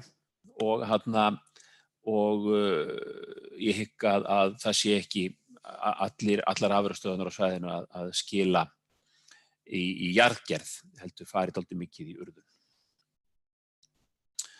Ef við skoðum svo áhættuflokk 1 sem mjög áhugaverður flokkur, ég fór í öfuátt, áhættuflokk 3 sem áhugaverður flokkur vegna þess að það flokkurinn sem við kannski reynum að nýta hvað best. Þar hefur verið gríðarlegur árangur í aukinni nýting á þessum flokki. Þetta fór allt í jarðgerð fyrir nokkrum árum síðan og ef við tek dæmi frá norðlenska og það líklega nokkuð svipað hjá öðrum þarna í þessu. Ég hygg að sé næstum því eins. Þá erum við búin að fara úr því að bara 2014 var verið að vinna úr einhverjum 40 tonum af þessum úrgangi og okkur sem fór þá í annað en moltugerð. Sú tala var 400 tonn 2018 svona nálgast einhvers konar hámark og hefur ekki aukist mikið síðan þá. En það búið að ná miklum árangri þar í að vinna þessa vöru í einhvers konar afurð sem hægt að nýta áfram. Þetta ekki draumar. Var eitthvað að spyrja eitthvað? Nei, ok, kom eitthvað fram í kallarna. Þannig að við svona held ég að þetta muni halda áfram. Það eru pælingar að fara að gera þetta meira heima. Í dag þetta flutt út, þessi vara og unnin erlendis, en það væri möguleiki að gera það heima, sérstaklega Norðurland áhugaverður kostur vegna þess hvað mikið að slátra hér hlutfallslega af dýrum í landbúnaði. Þannig að það eru ýmis tækjafæri í þessu. Síðan flokkur sem mjög áhugaverður sem blóð og gór. Það líklega að falla til einhver 2500 tonn eða eitthvað svoleiðis af þessu á Íslandi á ári og það á þá eitthvað 75% fyrir norðan og þarna er mjög áhugavert, við höfum verið að vinna verkefni með landgræðsluna að nota þetta til landbótaverkefna, uppgræðslu og annað í þeim dúr. Það að sjálfsögðu ákveðin krefjandi verkefni í því þar sem að Matvælastofnun gerir þá kröfu að það landsvæði sem að þessu hefur verið dreift á til áburðar og uppgræðslu sé ekki notað til beitar í 20 ár eftir að dreifingu er hætt. Það getur reynst ákveðnum svæðum snúið að framfylgja því. En þetta er mjög svona áhugaverður úrgangur sem getur nýst mjög vel í þessi verkefni en staðan er í dag þannig að hellingar af þessu fer bara í sjóinn og sem er náttúrulega ekki kannski það allra besta í nýtingunni og ekki svo umhverfisvæna leið sem að best vera að nýta. En þarna eru tækifæri fyrir sveitarfélögin að nota til einhvers konar þarfara verkefna. Við höfum ekki styrki til fyrir norðlenska frá opinberum aðilum til þess að stunda þessu uppgræðslu og þetta hefur gengið mjög vel en það eru tækifæri þarna víða og þetta er úrgangur sem í dag er ekki allstaðar nýttur á bestan háttinn.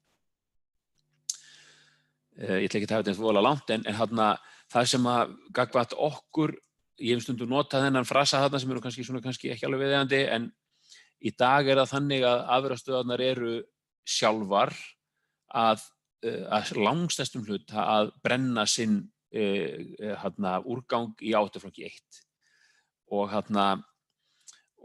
það er stundum, ég hef stundum orðað þetta þannig að við værum að brenna beljurnar á bílastæðunum. Það er að segja að þeir vöðvar úr sláturdýrum sem að dýralæknar dæma í áhættuflokk 1.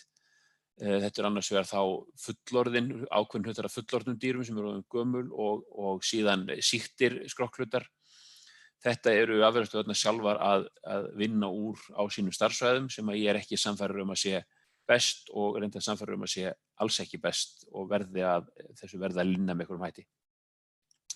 Síðan tel ég að sé líka mikilvægt nokkuð sem við höfum svolítið talað og sumar spurningarnar sem hafa verið bornar fram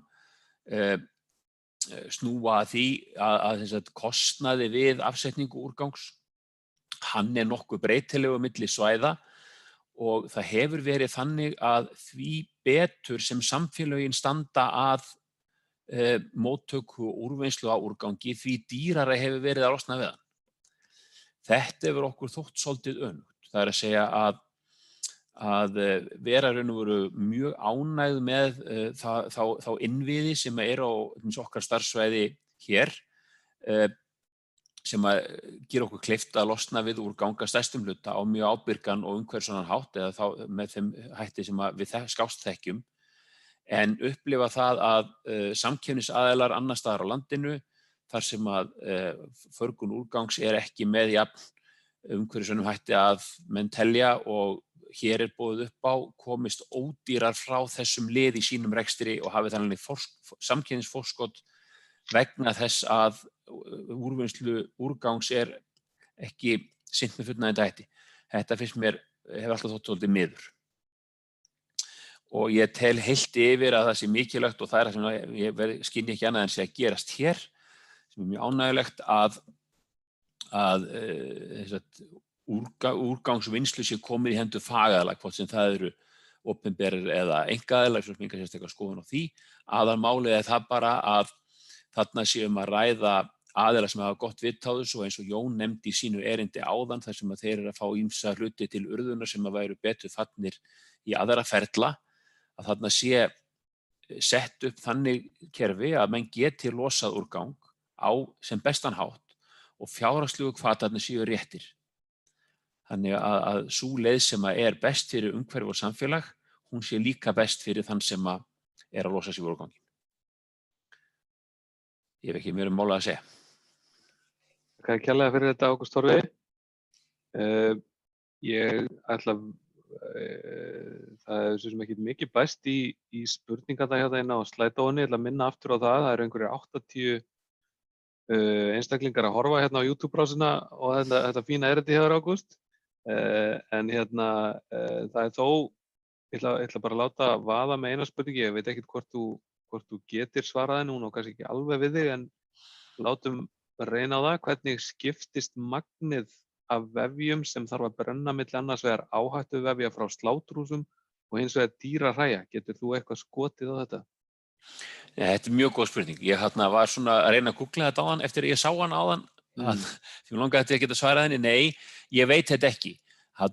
Það líklega helst þeir sem að reka urðunarstaðinni sem að vita þetta. En þetta eins og umhugsunar efni varðandi hræin og þetta náttúrulega ekki síst og kannski eingöngu hrægámar sem að til sveita þar sem að bændur geta losnað við gripi sem að deyja einhverjum ástæðum heim á bæ. Að ég hygg að úr hrægámunum fari ekki í kölku, heldur til urðunar. Og okkur hefur þótt þetta einkennilegt að mörgu leyti að gripir sem koma inn til okkar til slátrunar og eru einhver leyti sýktir eða orðnir það gamlir eða eitthvað slíkt að þeir flokkast sem áhættuflokkur 1 eða hlutar af þeim sem áhættuflokkur 1. Þá þurfum við að keyra það í kölku, ellegar brenna það sjálf með ærnu tilkostnaði. En hins vegar ef þetta deyr heim á bæ að þá má setja þetta í gám og hendis í hólu. Það er mjög einkennilegt og það er mjög dobbúl standard í því. Ég held reyndar að ég geti staðfest það og kannski ekki gott að vera hérna á netmiðlunum að vera með einhverjar alltaf mikla vangaveltur þetta. En ég bara veit það mikið að eftir að flokkunarstöðin hér í Húsavík fékk 1 stykki belju í járnagám og þurfti 5-6 starfsmenn í 4 daga til þess að losa gáminn og flokka þá þetta getur svona skapað gríðarlegan kostnað. Hvað þá að koma þessi réttan farveg. Þannig ég held nú að sveitarfélög almennt hafi lokað fyrir það að ég hægt að henda einhverjum dýrahræjum í opna gáma, svona heilt yfir. Einhver sveitarfélög að keyra á milli með sérstakann bíl til þess að tína þetta upp, en svo þetta höfum við líka heyrt þær sögur að meðalaldur húsdýra hér í Þingeyjarsýslum allavega hann hafi aldrei verið hærri og lítið svona verið sjálfdautt hér síðustu ár. Sem það ekki dýrin ég keypti. Nei, það auðvitað maður skildi ætla í nútímanum væri ekki besta leiðin svo að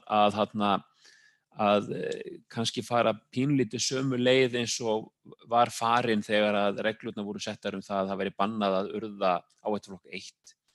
Án þessa í raun væru til fullnægjandi úrræði fyrir þá sem þetta í atvinnustað sem þessi áhættuflokkur fellur til.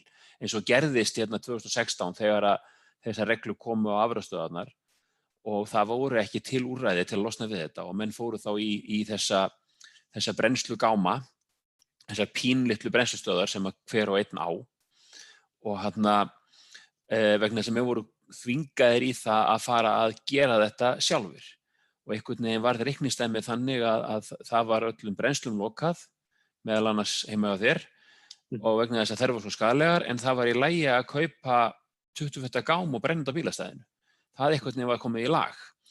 Ég fattaði ekki alveg þá aðferðafræði, ekki frekar en að það að taka hrægáma úr sveitum og þar lendi losna við það að þurfa að segja það upp átt að þú keyrið það á urðunarstað, við það hverf ekki hræin. Það er víðapottur brotinn í þessu held ég mitt en þetta fer auðvitað líka mjög eftir samsetningunum því sem að fara í brennsluna og því sem að gerist við það. Sú efnafræði sem að fer í gang með mismunandi samsetningu efna í brunnanum. Þetta verið að reyna að ná utan það en Einar Einarsson í Skagafirði vildi bara koma hérna á framfæri að Norðurá núna að láta vinna umhverfismat vegna uppsetningar á brennslu. Þar væri hægt að brenna allt lífrænt sem þarf sem samstaða næst Okay. Þannig að það verið að skoða þetta til samræmis þá við niðurstöðu þessa hóps að það verði látið á það reyna allavega að það sem þarf að brenna verði brennt hér á staðnum. Kæra þakki fyrir þetta Ágúst Torfi innilegar. Og við vindum okkur yfir í plastið. Sigurður Halldórsson, framkvæmdastjóri Pure North, ætlar að fjalla nýja leiðir í endurvinnslu á plasti. Ert þú þarna, Sigurður? Ég held að Sigurður hafi aldrei litið jafnvel út og akkurat núna. Ég heiti Ágúst Hulda Ég sé það. En þetta er ekki þér að kenna, það stóð uppalega til að Sigurður er hér, en við breyttum þessu, þannig að ég heiti Áslaug Hulda, en ég kem líka frá Pure North, þannig að þetta sleppur allt. Við fögnum því bara, Áslaug, gott að sjá þig, gjörðu svo vel. Takk og gaman að fá að vera með ykkur. Þetta eru skrýtnir tímar og mér finnst frábært og til háborunar fyrirmyndar hvað að halda svona rafrænan fund, þetta er mjög gott. Svolítið gott á mig, ég var í síðustu viku að tala það þegar nú erum við öll orðin svo vönum fjarfundarbúnaði að ég vorkenndi öllum þeim sem þyrftu svo að vera með svona fyrirlestur, svona eintal. Ég verið núna orðin svo vönum þessari gagnvirkni, þannig að ég fæ enga hlátur neitt, þannig að þetta er bara gott á mig, gangi mér vel. Gangi mér vel. En ég ætla ekki bara að tala um plast. Jú, ég ætla aðalega bara að tala um plast. Og það er nú aðlátt á því að við erum með allt og mikið af plasti. Og það hefur verið hér framleitt okkur kemur þetta svona hjá mér.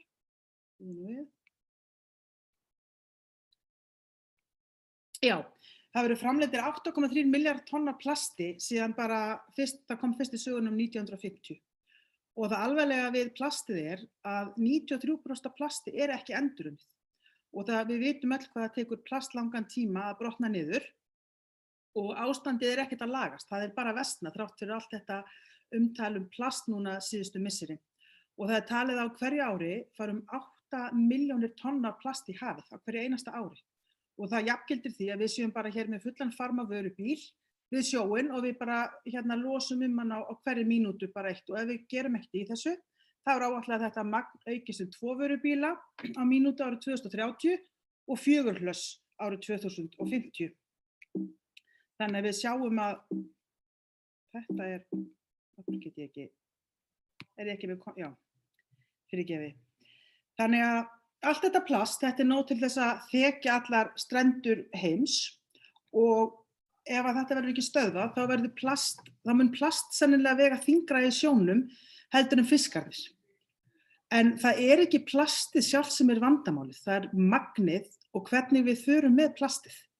Við notum plast í matvæli og drykki og plastið hjálpar okkur að koma hlutum á milli staða. Það hjónar einnig lykilhlutverki þegar kemur að rekstri og áhættustjórnun í heilbrigðiskerfinu, eins og við sjáum nú vel núna á þessum COVID-tímum. Plast er létt og plast er ódýrt og af því það hversu ódýrt það hefur verið, þá höfum við bara maðurinn framleitt plast án þess að hugsa hinn endan sem er endurvinnslan. Og það hefur ótrúlega miklu hlutverki að gegna og nú þurfum við líka að hugsa þessi umhverfismál heldur svolítið upp á nýtt þegar landamæri að lokast og þetta hefur áhrif á flest alla og líka sorp og endurvinnslu og minnir okkur á hversu mikilvægt það er að hver þjóð verði sjálfbær í sínum hringrásarhagkerfi og endurvinni plast. Það er talið á Íslandi falli 20.000 tonna endurvinnulegu plasti á hverju ári. Og ef við setjum þetta í smá samhengi, þá þýðir þetta að í 40 feta gám getum við vanlega tróðið 6 til 10 tonnum af ópressuðu plasti. Og við finnum meðaltalið og segjum þá að þetta séu 8 tonn. Það þýðir það á hverju ári gæti plasti sem fellur til bara á Íslandi tróðfyllt 2500 gáma.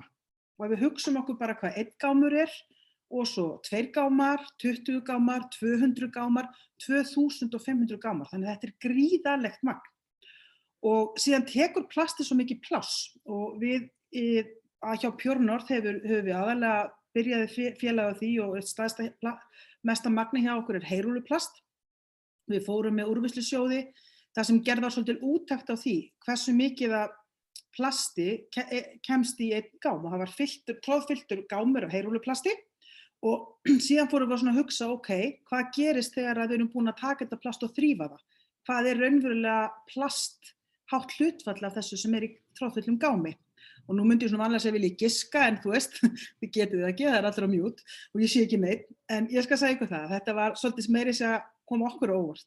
Að þegar að búið var að taka þennan tróðfulla gám af heyrúlluplasti og þrífa allt í burtu, að þá stóð eftir að heildar 30% af þessum gámi var plast, 70% var vatn, steinar, drulla. Þannig að segir okkur hvað óhreinindin vega ótrúlega mikið í þessum plastmálum hjá okkur. En við hjá Pure North erum að reyna að finna einhverjar lausnir á þessu og við tökum plast og við endurvinnum það. og það verður á þessum litlum plastpalettum sem að eru náttúrulega bara misjafnar eftir lit hvað við erum að endurvinna hverju sinni, hvort það er harðplast eða plastfilma og þetta seljum við því miður en þá mestmegnis erlendis. En sem sagt, svo ég segi ykkur að þess Pure North er endurvinnuplast og er eina endurvinnslan á Íslandi og við notum umhverfisvæna orkugjafa og jarðvarminn er hjá okkur í aðalhlutverki. Vinnsluaðferðin er einstök á heimsvísu og byggir á íslensku hugviti sem að Siggi þessi sem þið helduð að þið verðuð að fara að horfa á núna er búin að vera að vinna með. Fyrirtæki er rúmlega 5 ára gamalt og það er búið að vera bara svona eins og lítil tilraunastofa í 5 ár til þess að finna hvernig við getum nýtt jarðvarmann, gufuna og heita vatnið til þess að þvo og þurrka og svo bræða í þessa litlu plastpalettur. Og þetta er náttúrulega alltaf markmiðið er að plast verði aftur plast, að við náum þessu hringrásarhagkerfi og við vitum alveg hér áðan var umræðan skilaggjaldið, hvað þetta skiptir máli. Það var hér 1990 vorum við hér með gosumbúður út allt land og mikið vandamál og svo settum við það inn í þessa hringrás, settum skilagjald. Þannig að nú skilum við sjálf gosumbúðunum í endurvinnslu og ef við gerum það ekki þá gefum við skátunum eða íþróttafélaginu eða það er eitthvað sem tekur þetta út á víðavangi eða í ruslatunnu.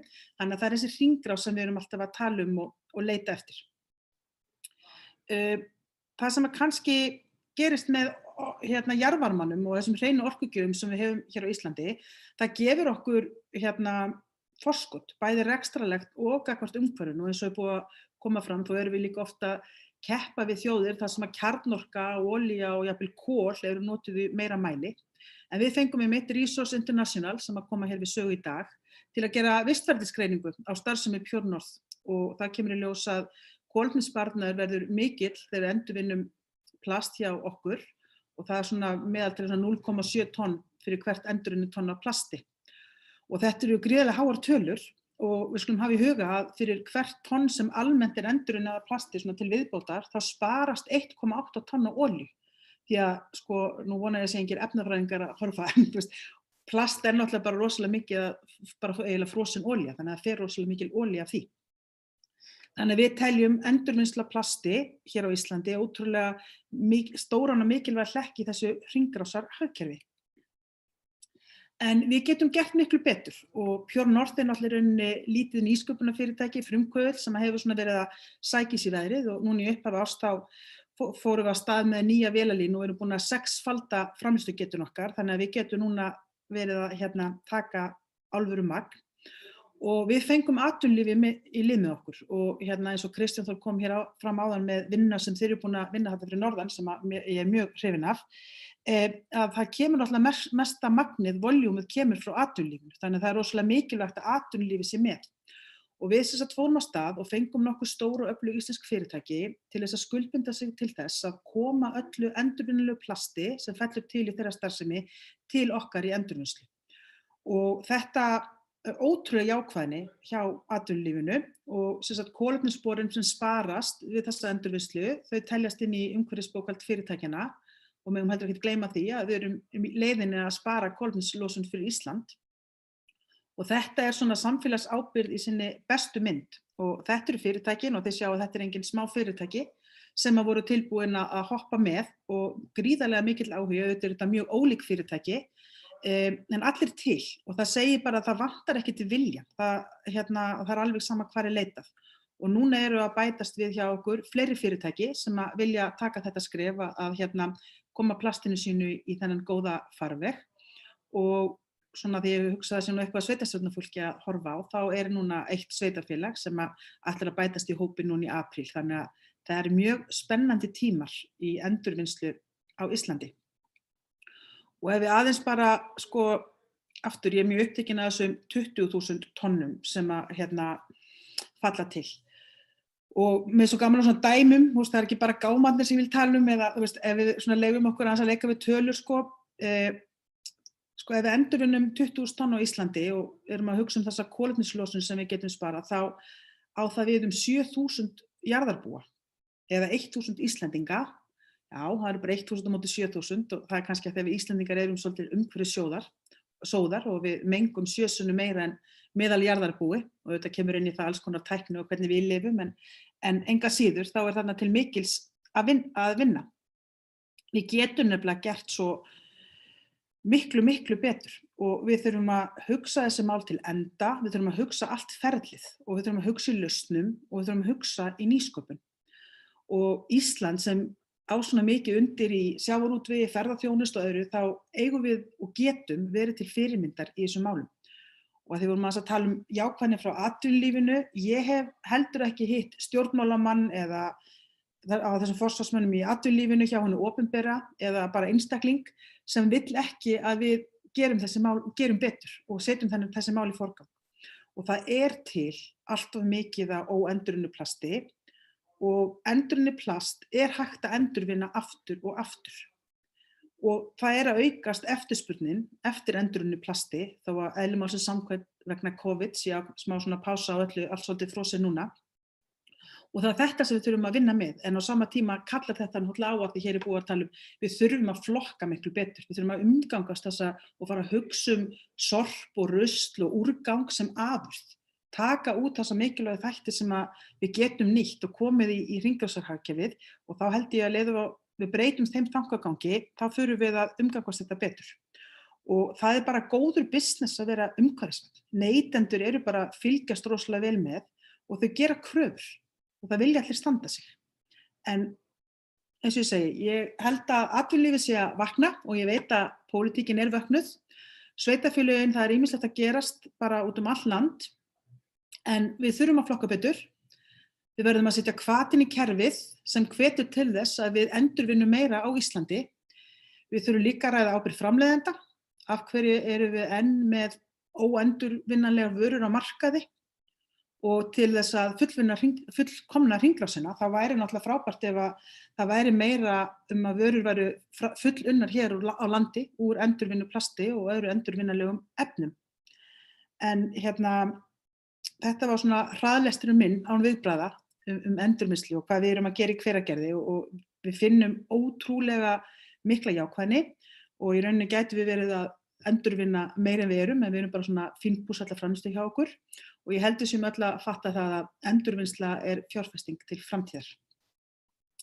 Þannig að Þakka kærlega fyrir þetta Áslaug, Hulda. Þetta mjög áhugavert sem þið eru að gera þarna og virkilega ánægjulegt að Íslendingar sem í nýsköpun á þessu sviði. Ég held að það sé klárlega fullt að tækifæri þarna og óska ykkur góðs gengis í þessu. Það ein spurning hérna sem ég velti fyrir mig hvort þú vilji reyna að svara frá Einari Einarsinni.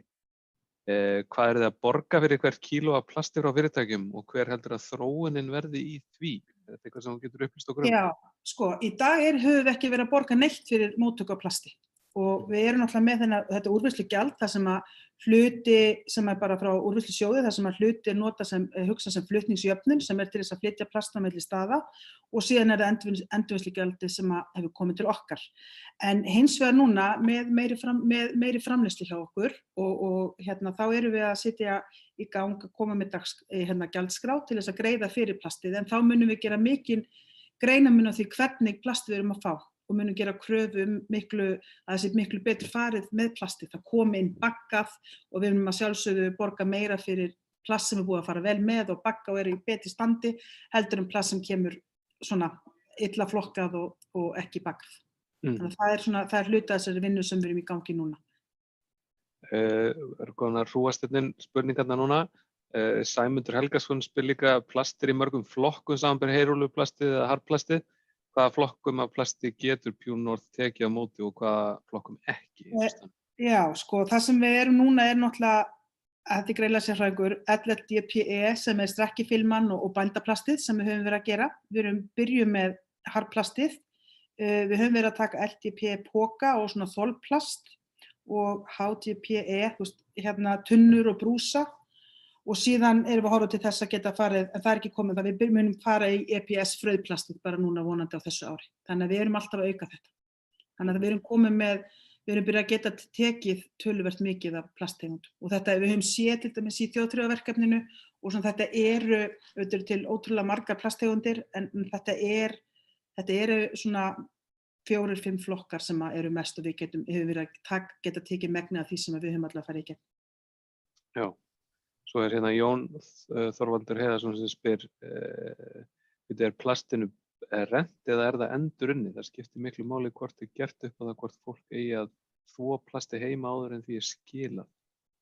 Já, þarna kemur stóra máli sem þvotturinn og þetta svona kemur aftur. Við náttúrulega höfum ekki verið að taka plast frá heimilum og þannig að það kemur ekki til okkur, fer bara í góðan farveg hjá Sorpu. Við erum náttúrulega með ótrúlega öflugt þvottakerfi hjá okkur og erum að nota jarðvarmann, affallið af jarðvarmanum í það. Þannig að það þarf ekki að vera þvegið plasti sem kemur til okkar. Við erum að fá drulluskítugt, heyrúlluplast og alls konar og pappír og plastinu sem að vélarnar hjá okkur taki gegn. Þannig að það þarf ekki þvott.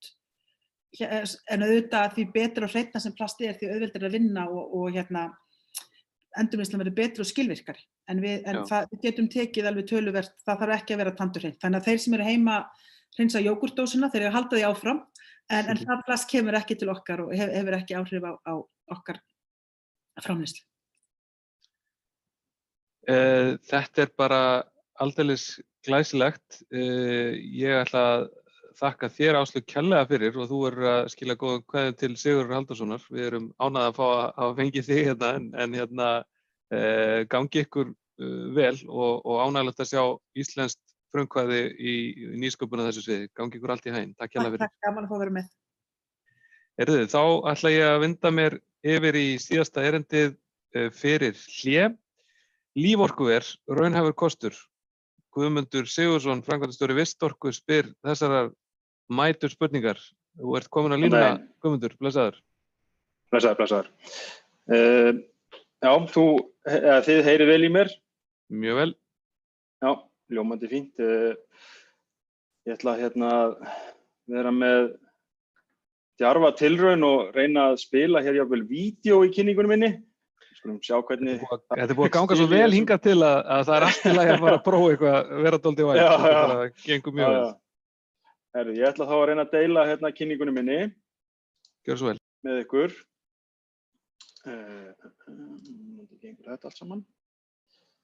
Þetta skila sér. Allt í góðum. Já, eins og hefur komið kannski fram í fyrri erindum og sérstaklega hjá Kristjáni að hluti af því sem var unnið í þessum hópi var unnið af Vistorku. Vistorka EHF og kannski aðeins að sýna eina glæru þar sem hvað Vistorka því þetta nú stór hópur vonandi sem að fylgjast með þessari ráðstefnu. Félagið semst í 100% eigu Norðurorku sem aftur í rúmlega 98% eigu Akureyrarbæjar. Vistorka var stofnuð í maí 2015, þannig að höldum núna í næsta mánuð upp á 5 ára afmæli. Ég hef verið eini starfsmaður félagsins frá upphafi, en við höfum sótt marga verkefnastyrki í fjölbreytt verkefni, hvort sem það eru hleðslustöðvar fyrir rafbíla eða ýmislegt annað, eða vinna við það sem hér á eftir kynnt. Og þetta hefur svona meðaltali verið að skila 10 milljónum í tekjur á ári í félagið. Og þetta eru þá peningar sem hafa verið nýttir í að kaupa ráðgjöf eða þjónustu hér á svæðinu í þessi verkefni sem að Vistorka er að vinna að. Félagið virkur þátttakandi hér á svæðinu öllu í innleiðingu lausna í orkuskiptum, bættir í flokkun og meðhöndlun úrgangi, það sem við erum að fjalla í dag. Verkefnum í skógrækt, við höfum verið að blanda okkur aðeins í það, unnið meðal annars með skógræktinni og aðilum hérna á svæðinu. Kolefnisbókhald hjá fyrirtækjum og stofnunum, við höfum unnið með Akureyrarbæ og Festu í samfélagsábyrgð í því. Og síðan hefur við veitt meðröflegum tíma í fræðslu í skólum og hjá fyrirtækjum og félagasamtökum og þessum það. En eins og hefur komið fram og ég er búinn að nefna að þá var Vistorka þáttttakandi í þessu verkefni og þá aðalega því sem sneri þessari gagnavinnslu fyrir verkefni. Líforkuver og hvað við erum að tala í því samhengi, að við erum að teikna líforkuver, hér erum við að tala lífrænan úrgang og við erum að tala hér lausn í úrgangsmálum sem á að falla að einhverju kerfi. Við erum með ramma utan okkar úrgangsmál, við erum með Parísarsamninginn sem skuldbinding, þar inn úrgangsmál, við erum með aðgerðaáætlun ríkisins, þar inn tekið á úrgangsmálum, við erum með svæðisáætlun Norðurlands það sem öll sveitarfélög á Norðurlandi hafa skrifað undir, sem bara heil áætlun úrgangsmál. Og svo erum við sjálfsögðu með lög og reglugerðir úrgangsmál og stefnur og markmið. Við erum með til dæmis Akureyrarbær með umhverfisstefnu, þar sem tekið á úrgangsmálum. Svo erum við náttúrulega með heimsmarkmið Sameinuðu þjóðanna og þarna nefni ég og sýni 5 af þeim sem falla vel að þessu sem við erum að tala um í dag, líforkuver. Aðeins þetta meira, til dæmis í aðgerðaáætlun ríkisins, þá erum við að tala um það ef þetta skila sér nú þokkalega til ykkar að það sjást þessar súlur, þessar gulu súlur, þá erum við að tala um það að losun frá meðferð úrgangs árið 2030, það eftir 10 ár, verði eins og hún var fyrir 30 árum eða 1990. Sem þýðir að okkur hefur náttúrulega fjölgað mikið á þessu 40 ára tímabili, úrgangsmagn hefur aukist verulega, þannig eins og þarna stendur í þessari skýrslu, stefnt að minnkun losunar 40% frá meðferð úrgangs til 2030 miðað við 2005. Þannig að eins og þarna sést, þarna eitthvað bil á milli sem þarf að brúa. Og eins og ráðherra nefndi og hefur verið talað um hér, að það hefur verið að tala um urðunarskatt og bann við urðun á lífrænum úrgangi. Inn í svæðisáætlun Norðurlands, þar í kafla 8, þar kemur til dæmis fram og eins og ég endurtæki það, öll sveitarfélögin á Norðurlandi hafa skrifað undir þessa áætlun, allar sveitarstjórnar, og þarna stendur til dæmis í eftirfarandi 13 köflum eru setta fram megin áherslur sveitarfélaga á Norðurlandi í úrgangsmálum til ársins 2026. Síðan þarna smá klippa úr stefnu ráðherra og þarna aftur sjá þessa 4 punkta að draga úr losun gróðurhúsalofttegunda frá meðhöndlun úrgangs, að stuðla að sjálfbærri auðlindanýtingu. Þannig að við erum að líforkuver verið að máta inn í alla þessa flokka, inn í all þessi skjöl, inn í all þessi markmið, inn í allan þennan ramma. Nú, minnisblaðið að vinna eflu, þar var tekið á þessu, þetta var kallað sviðsmynd 3 og þar var fjallað sérstaklega líforkuver og borið saman við aðrar 2 sviðsmyndir. Svo ég klippi bara úr skýrslunni að þá þetta úr minnisblaði eflu, þarna stendur þessi lausn, það líforkuver, myndi skapa tekjur af sölu afurða og væri í takt við úrgangstilskipun ESB, loftslagsskuldbindingar Íslands, landsáætlun meðhöndlun úrgangs og svæðisáætlun meðhöndlun úrgangs á Norðurlandi. Þannig að líforkuver að haka í öll réttu boxin. Þannig að við værum að standa okkur með því að reisa líforkuver, þá værum við að standa okkur mjög vel. Nú reynir á myndbandið og ég vona að hljóðið skili sér til ykkar.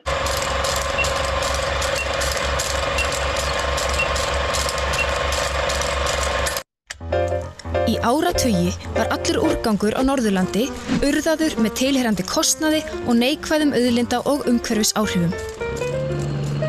Öllum úrgangi var blandað saman og hann fluttur með olíu á urðunarstað. Þar sem loftfirrtar rotnunaraðstæður mynda metan sem hefur 30-föld losunaráhrif miðað við koltvísýring. Þetta heyrir vonandi fljótt alfarið sögunni til. Vistorka kynnir hér til sögunar framtíðar hugmynd líforkuver. Líforkuver byggir á hugmyndafræði bætta nýtingu auðlinda, hringrásarhagkerfi og sjálfbærni. Öllum flokkuðum lífrænum úrgangi safnað saman og ekið á innlendri orku í verksmiðju. Í líforkuverinu eru hátækni framleiðsluferlar samþættir til að skapa verðmætar og umhverfisvænar afurðir, molta, lífdísill og metan. Moltan verðmætur áburður sem hægt að nýta í skógrækt, landgræðslu og landbúnað. Lífdísill hágæða eldsneyti sem nýta má á ökutæki, skip og í iðnað. Metan sömuleiðis hágæða eldsneyti sem nýta má með sama hætti. Já, eins og vonandi hefur þetta skilað sér vel til ykkar og hér bara verið að leggja áherslu á það að við erum á þeirri vegferð að kveðja þessa óumhverfisvænu og kostnaðarsömu meðhöndlun og úrgangi sem urðun og á lífrænum úrgangi. Og eins og þarna sést að þá eru sem sagt tvöföld áhrif að við erum sem sagt að hætta að urða og við erum að fá þessi loftslagsáhrif að hætta að urða úrganginn og við erum síðan að framleiða afurðir sem einnig draga úr loftslagsáhrifum. Þannig þetta eru tvöföld áhrif af svona. Hérna svo glæra sem svona fyrir, lengra komna. En þetta þessi straumar sem við erum að fjalla um og þessi frumefni sem við erum að horfa á og hvernig við erum að taka við þeim og raða þeim aftur, getum við sagt. Þetta eru úrgangsstraumarnir frá heimilunum, sláturhúsunum, landbúnaðinum og það eru þessi stóru frumefni, kolefni, vetni og súrefni sem við erum að horfa á og í öllum ferlum og þarna úrgangurinn, úrgangsstraumarnir, þarna eru þessi hráefni, þessi frumefni sem eru inn í þessum ferlum og svo þá verið að taka og sýna hvaða afurðir hægt að framleiða með því að endurraða þessum frumefnum aftur saman. Eins og þarna sést nú kannski komið aðeins smá viðbót við það sem var í myndbandinu. Þarna sést glýseról sem nýtist vel í metanframleiðslu, þarna etanól, þarna metanól líka. Þannig það eru svona vöxtur í þessu. Nú, við höfum að horfa á enn frekari vöxt, við erum að sjá að líforkuver hefur ekki einhverja endastöð, þetta eitthvað fyrirbæri sem mun geta vaxið og dafnað inn í framtíðina.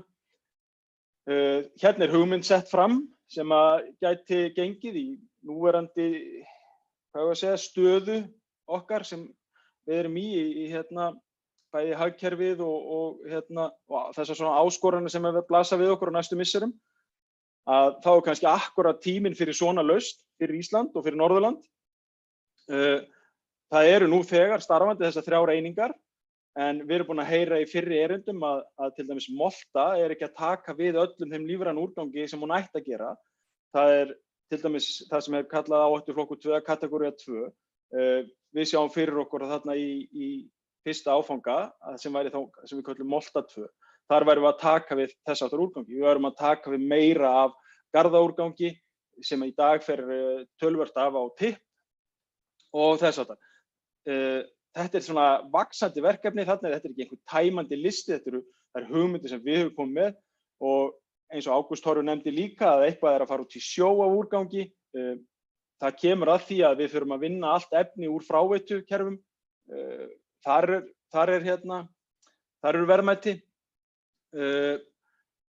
Hver staðan? Jú, Vistorka hefur verið að vinna þessar skýrslur. Við höfum unnið svona grunnað frumhagkvæmnimati fyrir þá næstu moltugerðarstöð, fyrir næstu lífdísilstöð, fyrir næstu metanstöð og þessi vinna til en síðan allt annað eftir. Við erum ekki komin lengra en það. Það á eftir að fara í þetta samtala milli sveitarfélaga og annarra hagaðila, staðarval, það þarf að framkvæma þetta frumhagkvæmni mat. Við höfum áætlað að það mun kosta 15 til 25 milljónir að fara í gegnum þá vinnu. Það sem sagt inn í því þá að frumhanna byggingar, ferla og tæki, gera kostnaðaráætlun, tekjuáætlun, sölu á afurðum, mat á atvinnusköpum, mat á þjóðhagslegum áhrifum, mat á samdrætti í losun og þess háttar. Þannig þetta flókin vinna og mikil sem framundan ef að farið verður í þetta verkefni. Það þarf að eiga samtal við þá sem eru í þessum geira í dag á svæðinu. Það þarf að kalla eftir stuðningi ríkisins. Það þarf að máta þessi áform við lög, stefnur og markmið og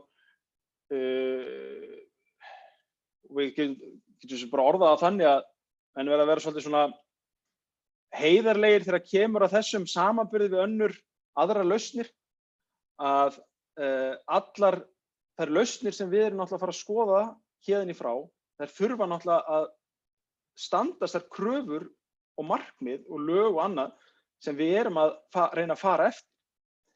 Þannig að, og svo maður tala nú ekki alla þá verðmætasköpun sem getur komið út úr svona verkefni. Annars einhverjir aðrir hagsmunir að baki svona niðurstöðu og sem verður þá óljós, að niðurstöðan verður óljós ef allar þessar hugmyndir sem verið að ræða hvernig við að horfa til framtíðar. Það verður að bera þær allar saman. Þess vegna mikilvægt að kalla fram þessa frumhagkvæmni mat svo sé hægt að taka skynsamlega ákvörðun framhald, hvort þetta sé hagkvæmt eða ekki. Sú staða liggur ekki fyrir. Og eins og þarna að það þarf náttúrulega að eiga sér samtal fleiri og svo kortleggja ýmis önnur tækifæri, til dæmis ferðaþjónustu. Að svona verkefni gæti náttúrulega skapað mikil tækifæri í ferðaþjónustu, svona umhverfisverkefni. Aðeins bara varðandi að því ég nefni þarna sérstaklega, hvernig ríki gæti stutt við líforkuver. Þarna á sér stað, eins og ég nefndi, mikil áhrif á kolefnisbókhald Íslands. Ríki gæti komið að svona verkefni með það fyrir augum að tryggja það að þessi samdráttur eigi sér stað. Umræddur skattur á urðun, úrvinnslugjald á matarolíu, þegar var spurt úrvinnslugjald á aðra flokka en í dag.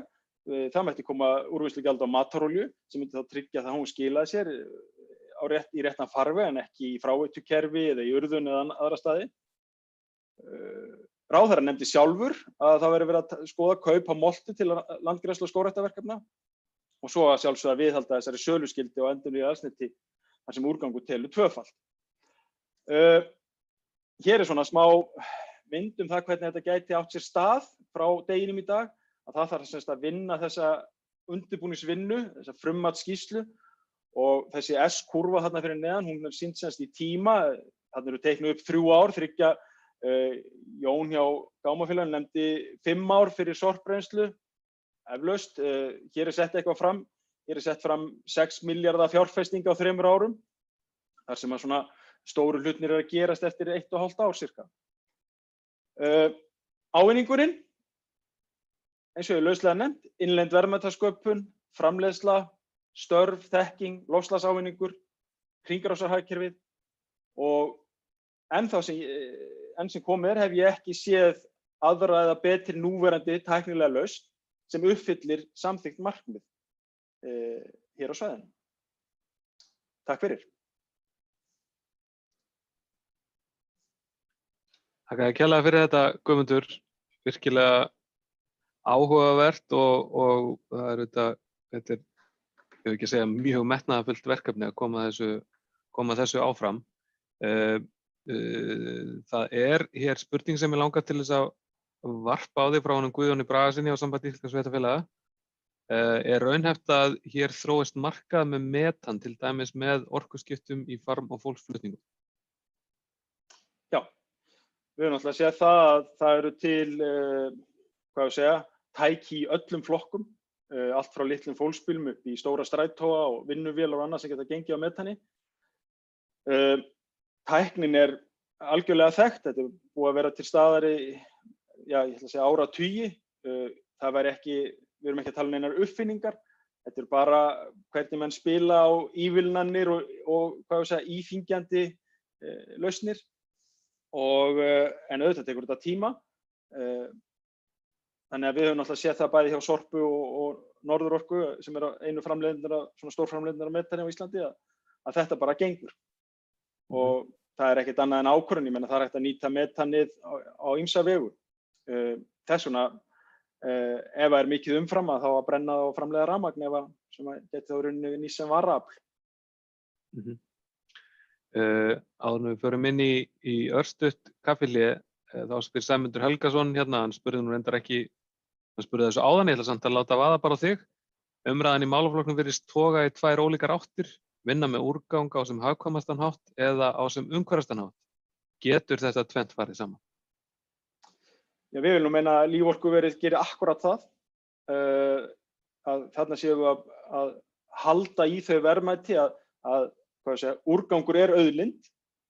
Við erum þá að halda þessum lífræna úrgangi hér á svæðinum og við erum að meðhandla hann og fá þau verðmæti sem úr þessari framleiðslu koma og við erum þá að draga úr innflutningi á olíu og áburði í staðinn.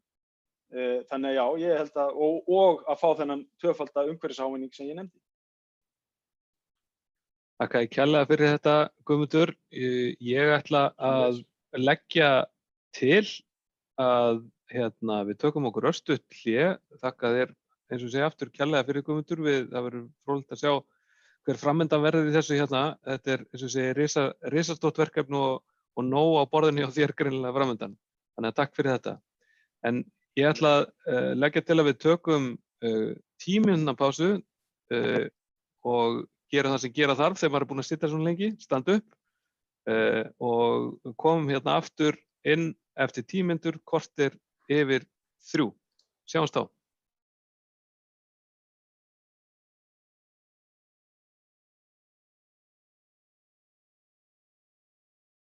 Heyrir einhver í mér núna?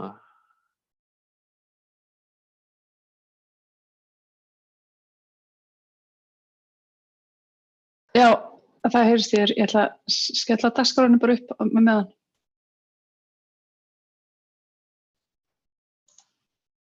Þannig að við getum talað saman á þess að allir aðrir heyri, sem sagt.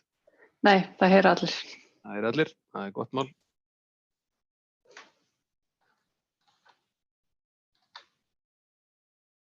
Og tökum okkur bara smá pásu.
Sæll Karl, þú ert mættur sé ég.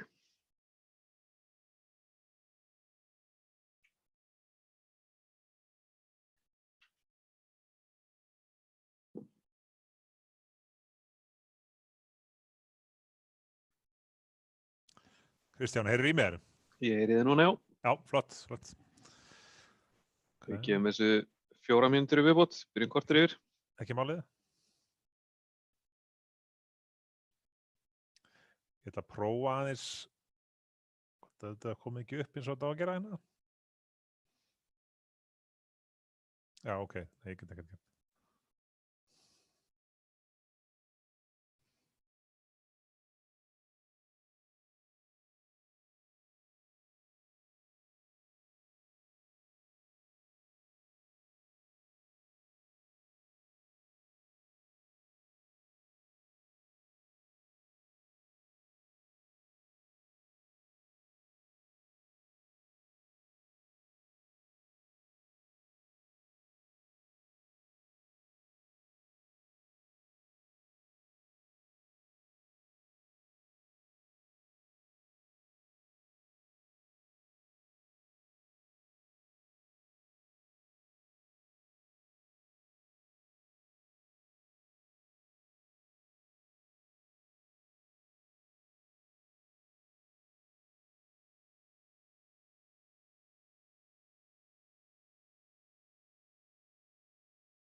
Jæja, ég held að við förum bara að rúlla þessa stað aftur eftir hlé.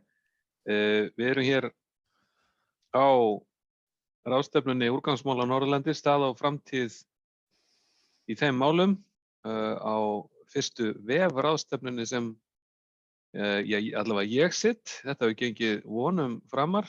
Allir hafa fengið krasskúrs í því að vera í góðu sambandi yfir internetið á þessum ákaflega sérstöku tímum, og við erum búin að hlýða hér núna frá því klukkan 1 á áhugaverð erindi og fínar umræður sem að auðvitað eru í því formi að ráðstefnu gestir fari inn á slido.com eða slido.com og noti þar hashtagið rusl, og þar er hægt að koma fram og frá sér spurningum efnið sem að fyrirlesararnir eru að fjalla í hvert skipti, og ég mun svo miðla því til viðkomandi fyrirlesara í kjölfarið eða eftir að hann lýkur máli sínu. Þannig að ég hvet ykkur til að fara inn á Slido, hashtagið rusl og varpa fram spurningum þangað. En við ætlum að halda ótrúð áfram. Það er Karl Eðvaldsson, forstjóri Resource International EHF, sem er næstur, og titill erindis hans er eftirfarandi: er verið að gera eitthvað nýtt í úrgangsmálum á Íslandi? Stórt spurt, Karl, gjörðu svo vel. Takk fyrir það. Þið heyriði mér það ekki? Mjög vel. Já, flott. Ég ætla að prófa hérna. Ég verð ekki fyrst til að klikka með tæknina hérna. Aðeins að stilla. Sjá.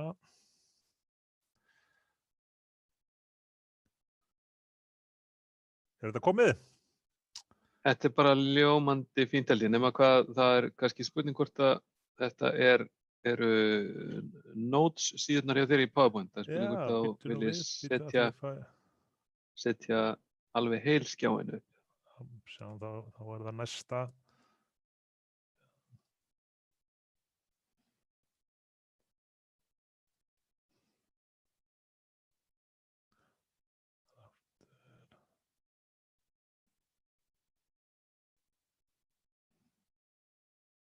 þetta ennþá svona? Já, þetta ennþá svona. En nú sjáum við bara PowerPoint forritið sjálft. En kannski gengur þetta alveg, sko.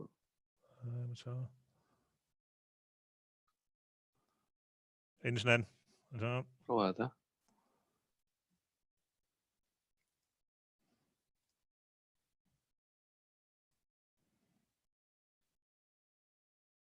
Þú ítir á bara play og þá ætti að koma upp alveg heil skjár sem var í valgluggan til þess að deila með okkur. Sjáðu þetta núna? Já, glæsilegt. Er það ekki? Jú. Ok, sorry. Allt ekkert mál. Það er ýmislegt leyfilegt svona á fyrstu svona ráðstefnunum. Já. Ég má okkur ekki upp við það. En takk fyrir að hafa mig hérna á þessu ráðstefnu. Þetta er mjög fræðandi og skemmtilegt. Ég heiti sem sagt Karl Eðalsson og ég er hérna forstjóri hjá Resource International. Ég ætla bara örstutt að kynna mig aðeins og hérna af hverju ég hef eitthvað til málanna að leggja. Ég er sérhæfður í úrgangsmálum frá Danmörku og stýri hérna fyrirtæki sem er umhverfisverkfræðistofa og við erum 4, nánast 5 sem eru með sérhæfingu í úrgangsmálum hér og við kannski, myndi ég segja, varum fremstir í úrgangsmálum á okkar sviði hérna á landinu í dag, svo ég segi sjálfur frá. Og eins og það er heyrt að höfum við verið að aðstoða ýmis fyrirtæki hérna í ýmsum greiningum og í úrgangsmálum, Íslenska Gamafélagið og Pure North og fleiri. Og ég ætla aðeins að fara í gegnum önnur verkefni líka sem við erum að vinna að með sveitarfélögum og Háskóla Íslands og fleiri. Þetta er ótrúlega spennandi tímar í þessu. Ég er eins og segja, ég var hérna klárað, ég er búinn að vera í ruslið, má segja, í heilan áratug. Og þegar ég var búinn í námi, kom ég til Íslands og var gatnamálastjóri hérna í Kópavogi. Ég er með mitt í Kópavogi núna, þið sjáu kannski fyrir aftan með hérna okkar blokkir. Og úrgangsmálin voru á minni ábyrgð þar líka. Svo þetta er mjög áhugavert allt saman, hvað er verið að gera. Og við erum með, stoppa bara stutt hér, við erum með umhverfisverkfræðistofa og við sinnum öllu sem að því kemur. Ég ætla bara að byrja á stóru verkefni sem er mjög spennandi, sem við erum að vinna með Skaftárhrepp í dag. Og það byrjaði allt saman á því að við gerum vistfyrirskreiningu á sorplausnum fyrir Vestur Skaftafellssýslu. Það sem við röktum hvern einasta allt sem við kemur úrgangsmálunum þar frá A til Ö. Og hérna sjáðu mynda því að þá er hvað er að koma inn á grenndarstöð hérna á vinstri hönd og hvað er að koma frá heimilum, hvernig er flokka og það er tekið alla keislu, hvað er verið að endurnota og endurnýta hérna á Íslandi, hvað er verið að senda til Evrópu og fótspor þess. Og út úr þessari skýrslu kom svo hagkvæmnismat hvað væri kannski skynsamlegast fyrir Skaftárhrepp og Mýrdalshrepp að gera í sínum málum. Og við gerum þetta einnig fyrir Vestmannaeyjabæ, svo það sé sagt, og Pure North eins og þeir komið inn á áðan. Og það er gaman að segja frá því að það er ýmislegt hægt að gera og þegar þú sér þetta á svart á hvítu, hvað áhrifin eru mest, þá er þetta að leika sér svolítið hvað við gerum þetta, hvað við gerum svona, þá kemur þetta svolítið glöggt fram hvað er best að gera í staðan fyrir fara bara af stað með eitthvað og halda að þetta sé betra heldur en eitthvað annað. Það er ágætt að hafa eitthvað bak við það því að oft eru þessar framkvæmdir dýrar og það er betra að þetta sé gert á fræðilegum nótum. En ég ætla aðeins að segja frá þessu verkefni hjá okkur með Skaftárhrepp í dag. Það var Skaftárhreppur sem út úr þessu verkefni með vistfyrirskreiningunna vildi fara í tilraunaverkefni á þeim leiðum sem við bentum á í gegnum þessa skýrslu. Og sveitarstjórinn þar, hún Sandra og Oddvitin, eru mjög hugsandi umhverfismálin eins og öll önnur, flest allir segi í dag og þegar við byrjum að ræða svona tilraunaverkefni og mismunandi leiðum hvað væri best að gera, þegar Kirkjubæjarklaustur er svolítið, þó að keyra kannski margir framhjá, þá er þetta nú ekki bara í næsta sveitarfélag, sko, þetta er svolítið langt að fara og þetta er 250 km til Reykjavíkur sem dæmi. Og það þarf að flytja sorpið langar leiðir sem það þarf að fara í til dæmis með endurvinnslu og svo framvegis. Og við það er eitt líka sem skrifa ég verkefni, tilraunaverkefni er samstarfsverkefni milli Skaftárhrepps, okkur Resource International og Félagsvísindastofnun Háskóla Íslands sem að mér finnst persónulega að vera mjög spennandi þáttur að taka inn þessa félagslegu hluta. Þetta, þú veist, Það eitt að við verkfræðingarnir við getum setið niður og reiknað allt frá A til Ö og setja upp Excel-skjöl og sagt að ef þú gerir svona, þá þetta alveg æðislegt og rosalega umhverfisvænt og frábært, en virkar samt ekkert nema fólkið kemur og með í þessu verkefni, íbúarnir sjálfir, fyrirtækin og aðrir og hvernig metur maður það? Þú veist, það oftast bara svona huglægt mat hjá manni sjálfum eða þeir sem að stýra, en Háskóli Íslands kom með okkur inn í þetta verkefni, Félagsvísindastofnunin, og sendir út sem sagt, eftir við erum búin að fara í gegnum þetta mikið, spurningalista á alla íbúa hvernig þeim finnst hvað hug þeir bera til umhverfismála, sorpmála og svo framvegis, vilja mikla þjónustu, litla þjónustu og hvernig þeir sjá þetta fyrir sér áður en tilraunin hófst og svo ætla þeir að spyrja aftur þegar tilraunin er lokið. Ég fer aðeins ítarlegar inn í hvað þessi tilraun snýst hérna til augnablik. En markmiðið með þessa tilraun var fyrst og fremst að finna jafnvægi milli þjónustu, skilvirkni flokkunar, umhverfisáhrif og kostnaðar við úrgangsstjórnun, kanna viðhorf íbúa til mismunandi sorplausna í sveitarfélaginu og uppfylla stefnu umhverfis- og auðlindaráðuneytisins um umhverfisáhrif og skilvirkni flokkunar. Og ég var að játa það, ég er mjög ánægður með þessar pælingar sem Guðmundur Ingi er að koma með inn í úrgangsmálum þessa dagana. Þetta loksins eitthvað fara að mínum að þetta gerast að viti hérna á Íslandi í úrgangsmálum. Þetta ekki bara að hugsa næsta skurð, sko. Og það breytur sem við erum að skoða sérstaklega þjónustustig, upp að dyrum eða miðlægastöðvar, snjalllausnir, nú náttúrulega alltaf að vera að tala um 4. iðnbyltinguna, hvernig getur hún komið inn í þetta ferli hjá okkur á Íslandi í úrgangsmálum, hvatar, hvað fær fólk til þess að flokka betur og gera betur í úrgangsmálum, það efnahagslegir, það umhverfislegir, kannski hvort ekki, fjöldi flokkunartegunda, það náttúrulega eru kröfur í sveitarfélaginu, stefnur og annað í hringrásarhagkerfinu sem við þurfum að fara eftir og hvernig er best að safna þessu saman og svo framvegis. Og hérna er bara mynd af Skaftárhrepp og þið sjáu þetta og gaman að segja frá því að ég veit ekki hvað þið sjá píluna þegar ég fer hérna, en frá Álftanes, það sem stendur Álftanesvegur hérna næstri vinstri, út af Vallavegi eru 70 og cirka 5 kílómetrar og svo þetta svæði rosalega langt og það eru 75 kílómetrar frá Njarðvíkunum, eða Reykjanesbæ og í Hveragerði. Svo þetta sorphirðu svæði hjá Skaftárhrepp. Þetta rosalega langt og stórt og mikið svæði sem þeir þurfa að sinna þarna í sína sorphirðu og sorpmeðhöndlun. Svo það verðugt verkefni að ná bestu lausn í þessum málum og þarna eftir með landbúnað, þú ert með bransan alveg út í eitt og þú ert líka með lítið sveitafélag og það svona þéttbýli og svo þetta frábært svæði til þess að gera einhverja tilraun á í þessum úrgangsmálum. Og það sem við gerum í þessu tilraunin snýst það að gera raun og veru 5 mismunandi úrgangsleiðir, söfnunarleiðir fyrst og fremst. Og það og við spurjum fólk áður hvernig þeim líst vel á í dag og svo prófum við að breyta. Fólk hefur ekkert raun og veru það að segja hvernig breytingin það voru allir tilbúin í þetta, það var kynnt fyrir íbúa. Íbúana var mjög til í að taka þátt í þessu verkefni og sumir fá mikla þjónustu og aðrir ekki á meðan þessu tilraunaverkefni stendur. Og ég ætla aðeins að lýsa því til dæmis í Álftaveri í Skaftárhreppi að þar ákveðið að auka hirðutíðni á endurvinnslefnum og draga úr hirðutíðni á almenna sorp sem hefði alla jafna farið í urðun. Og það sem að sveitarfélagi gerir þar og í þessu verkefni þeim skaffa moltugerðartölu. Það var að hvetja alla íbúa til þess að moltugera heima á sér. Því þú ert í sveitinni, þá nóg plássi til þess að moltugera, í staðan fyrir að fara að því þá hætta náttúrulega að urða lífrænan úrgang, að borgarar sé að vera keir út alla sveitir að sækja hana lífrænan úrgang eða borgarar sé frekar í að hvetja fólk til þess að moltugera heima. Og ég veit að í Finnlandi og víðar það mjög mikið gert þetta á þeim svæðum og svo hitt Skaftártunga, það sama kerfið nema við ætlum ekki að skaffa þeim moltugerðartölu þar. Því það þarf að skoða aðeins hvort virka betur að fá fólk til þess að moltugera. Er fólk líklegra til þess að moltugera meira eða fá tunnu til þess eða þetta bara áhugin eitt og sér? Þú veist, sveitarfélag eða spandira peninga í fullt af tunnum og svo ekki nema brota þeim sem kannski nýta sér þetta úrræði.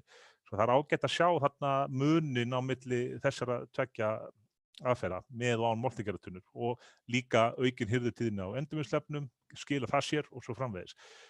Svo það hitt í Fljótshverfi og síða sem sem sagt austamegin við Kirkjubæjarklaustur, að þar verið að algjörlega taka út sorphirðu heim til íbúa. Það var sorphirða á öllu svæðinu og þarna bara verið að taka út og fara í kannski eins og þetta var svolítið áður fyrr á Íslandi mikið til. Þá voru svona bara litla grenndarstöðvar má kannski segja hér og þar og þetta þótti mjög ljótt. Fólk var ekki ánægt með þetta, fyllist tunnan eða gámurinn og þá liggur þetta út um allt og fíkur og svo framvegis. Við erum eiginlega að fara aftur þangað en með smá breytingu. Við ætlum að nota tæknina til þess að kannski að reyna að koma í veg fyrir eða draga úr því að tunnunar yfirfyllast og þess áttar með svona skynjurum sem nema hvenær tunnunar fullar. Þannig að það sé farið að stað og sótt þessa grendagáma áður en það fyrir að flæða upp úr þeim og áður en að fólk fyrir að henda við hliðina og svo framvegis. Svo það bara valið góða staðsendingar í þessu Fljótshverfi og síðu fyrir svona grendastöðvar með skynjurum, ég sýni ykkur aðeins á eftir og til þess að sjá hvað gerist þar. Og svo ein önnur leið sem við erum ekki að prófa núna, það ekki búið útiloka það, að ég jafnvel að setja upp myndavélar, setja upp myndavélakerfi til þess að mynda í kringum gámana eingöngu. Þetta vel merkt svæði kannski líka eitthvað til þess að draga úr því að fólk sé að henda sófasetti sitt eða eitthvað fyrir utan gámana sko. Og þetta svona eitthvað sem við ætlum að prófa líka og þetta dregur gríðarlega mikið úr keyrslu sorpbíla heima dyr og sá sem sá sorpbílana nefndi það að hann var stundum að keyra langa leiðir og sækja tóma tunnur í endurvinnslefni sem dæmi. Þetta náttúrulega gríðarlegur kostnaður og vannýtt kerfi sem stendur í þessu að við ekki að taka fulla tunnu þá fyrst þú ert að keyra upp á þessum bæjum. Svo þarna fara það bara íbúar, geta flokkað eins og lög segir til og þá verður hægt að meta munin á fulla þjónustu versus takmarkaða þjónustu í sveitinni, á dreifbýli. Svo þegar við komum inn á Kirkjubæjarklaustur, þá erum við að prófa 2 leiðir þar. Önnur leiðin sú að við stoppum líka að sækja heim til íbúa, alla leið. Við setjum svona litlar grenndarstöðvar má segja, vítt og dreift bæinn, í sýningum myndir á eftir með það. Og hinn leiðin á Skaftárvöllum, að þá eru settar þá sótt heim til íbúa endurvinnslefni, ekki almenningssorpið. Það bara sett litla stöð inn í götunni þannig að fólk þarf að labba með það sem myndi væntanlega fara þá í urðun í dag. Það þarf að labba, það þarf að hafa meira fyrir því að koma því í rétta tunnu heldur en með endurvinnslefni sitt sem beint fyrir fram að dyrnar hjá þeim. Svo það líka eitthvað sem ætlum aðeins að leika okkur með að sjá hvort að það myndi hvetja meira til þess að fólk duglegra við endurvinna ef endurvinnslutunnuna fyrir framann og það aðeins leiðilega að þurfa að labba kannski 100-200 metra með grátunefni sitt. Svo þetta svona megin pælingin í þessu og við ætlum að keyra þetta af stað. Það búið að vera svona pínu erfitt að fá efnið og svona, en þetta virðist vera að koma í rétt horf núna í dag. Og það sem líka gott við þetta að í þessu vistfræðskræningum sem við gerðum, bæði fyrir Pure North og Skaftárhrepp, að þeir eru að mér skilist og ég búin að heyra þeim báðum sem ég held að sé nú allt í lagi að nefna að Skaftárhreppur ætlar að prófa að senda efnið allt saman til Pure North. Bæði plast að heiman og heilur úr bara plastið úr hreppnum eins og það leggur sér nánast. Og það það sem ég held að Áslaug hafi verið að vísa til áðan sko. Og það mjög spennandi að sjá þetta, það verður að nota innviði á Íslandi í þessa hluti eins og hægt það bara frábært. Sjáu þið bara svona pælingin með fyrstu hugmyndir af staðsetningum. Mér skilst þessu búin að bæta við staðsetningum innan bæjar í Kirkjubæjarklaustri. Þá erum við að tala 150 metra radíus, við heldum þessu konum niður í 100 metra radíus að því að væntanleg ný lög gera ráð fyrir 90 metra frá dyrum, svo það það sem við verðum að halda við. Þannig að staðsetningar á tunnu séu þannig að það aldrei meira en 90 til 100 metra að labba með sorp og endurvinnslefni. Og þegar ég ræddi það áðan að skynjarar í gámunum í Fljótshverfi og þar, sjáu þið inn í eitt gáminn sem við erum með og það eru 2 skynjarar. Og við erum búin að testa þetta á þessi 2 skynjar að duga fyrir svona langan gám. Þetta bara seglar sem skellt hann upp og hann sýnir þá hvenær gámurinn fullur, gefur til kynna bara í forriti sem við erum með, að það komið tíma á að sækja tunnuna og svo færa þær á stað. Og við ætlum að sjá hvernig þetta virkar og hvort að þetta komi í veg fyrir líti og sorpfjúkandi allt í sveitinni. Þessi pæling hjá þeim svona hugmyndin ef þetta verður ofan á í framtíðin, þetta verður mjög huggulegar og flottar lausnir í bænum og þetta náttúrulega hugsa líka til Íslands í heild sinni, en Skaftárhreppur tilraunasvæði. Þá verður settar upp svona litlar grenndarstöðvar þar sem eins og vinstra megin þetta í Skaftárvöllum, þetta bara grátunefni á meðan að eins og ég nefndi endurvinnsluefni verður sótt heim til íbúana hægra megin þá inn í bænum annar staðar, þá eru bæði grátunefni og grænturnefni má segja og plast og pappír og þess háttar sem fólk getur farið með og það þarf þá að labba aðeins en hugmyndin líka svo að þetta dregur úr akstur og þjónustu kostnað og hvort þetta skilir sér eitthvað einn betra og við gerðum líka annað, svo ég glemmi nú ekki að segja það, að við fórum og vorum að greina sýni úr rusli frá sveitarfélaginu, nokkuð sýni, tókum bæði frá dreifbýli og þéttbýli og fórum í gegnum þetta frá A til Ö til að sjá virkilega hvað í sorpinu hjá íbúum í dag og svo munum við taka sýni úr hverju tilraunasvæði fyrir sig þegar tilraunin er lokið til að sjá hvort þetta sé að hafa tilskilin áhrif, hvað bestu áhrifin, hvaða leiðir fólk virkilega að leggja sér fram og annað og svo líka finnum við verið með Facebook síðu vonast til þess að koma með Félagsvísindastofnunar Háskóla Íslands að hvað fólk ánægt með, hvað fólk, þú veist, þannig að virkar kannski ef fólk vill hafa fulla þjónustu, þá ok, allt í lagi, en það kostar líka mest og það mengar mest, það bara verið að segja þess að vera. Svo þú veist, þetta er svona mjög spennandi að sjá hvað kemur út af þessu og ég hveti allar til þess að fylgjast með þar og bara sýna ykkur smá dæmi að þetta er gert víða erlendis, þar að segja að það er ekki sótt heim beint að dyrum, heldur kannski inn og út úr vissum hverfum, full þjónusta af gámum með ýmsum tegundum eins og þið sjáu á vinstri hönd, svo kallar djúpgámar mjög huggulegt allt saman og þetta þarf ekki að vera ljótt, þetta þarf ekki að vera bara stóri ljóti gámar og þetta má bara vera þannig að þú ert bara að keyra inn út úr götuninni eins og þessi kona að henda og það ýmsar lausnir til og þetta eiginlega snúast við í Evrópu að það verið að draga mjög mikið úr þessari fulla þjónustu heim að dyrum og það eitthvað sem hentar okkur, það það sem að þessi tilraunaverkefni vonandi gefur okkur einhver svör sko. Og þegar við tölum Moltiger heimvið, ég held að það sé vel þess virði að sjá hvort það sé ekki hægt að fá bara íbúa til að vera að taka þátt í þessu með sveitarfélögum og öðrum og gera betur heima við með lífrúnu úrgangi sinn. Þetta rosalega dýrt að vera að rúnda dreifbýli sérstaklega, þetta kannski öðruvísið úr í þéttbýli eða þess háttar en í dreifbýli sérstaklega, hvort það sé hægt að fá íbúa þar til þess að Moltiger betur frekar. Hvað þarf til? Það að skaffa tunnur eða eitthvað meira?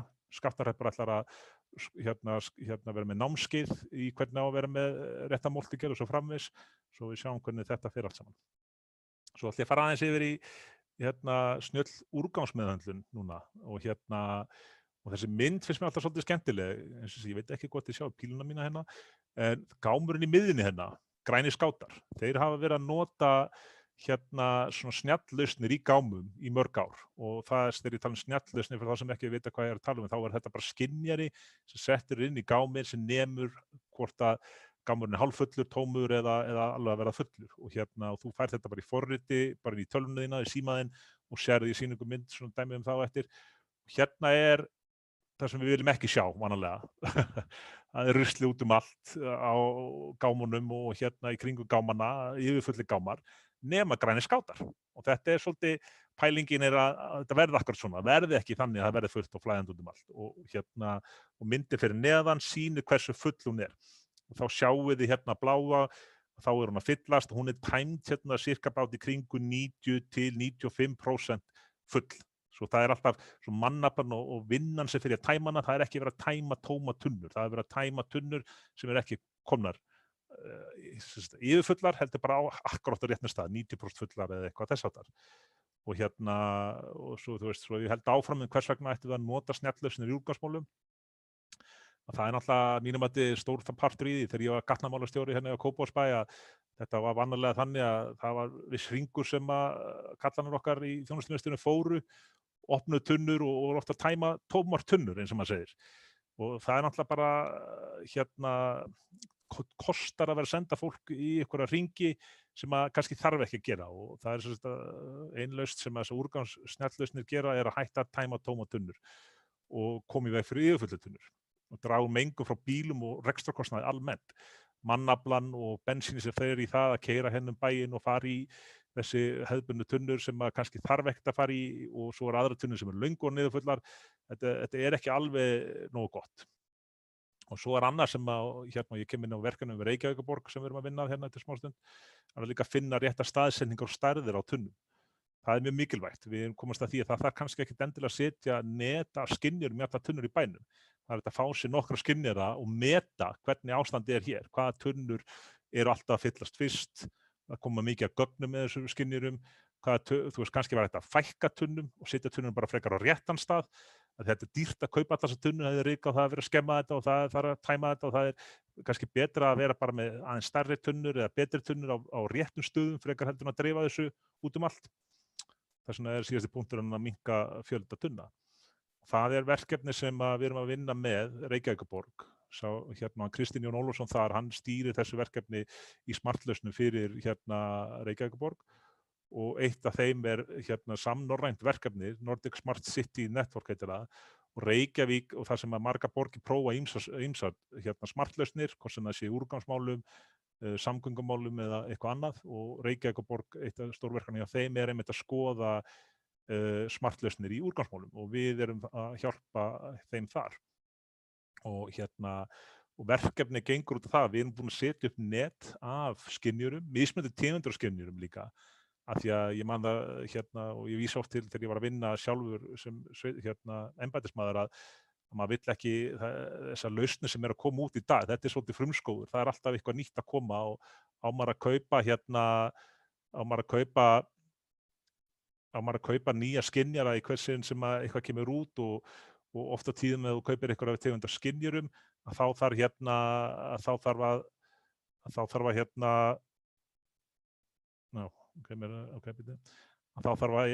oft á tíðum að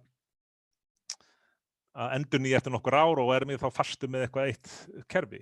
En þetta engan veginn þannig að við erum búin að prófa nokkur skynjara, hvað virkar og hvað virkar ekki. Við erum búin að prófa líka að fara og setja þetta upp, hvernig er best að setja þetta í. Á vinströnd, nú ég að flýta mér aðeins, að búið að reka aðeins eftir mér, að sjáu þið á vinstri höndinni niðri, 2% full, 80% full og svo framvegis, skynjaranir.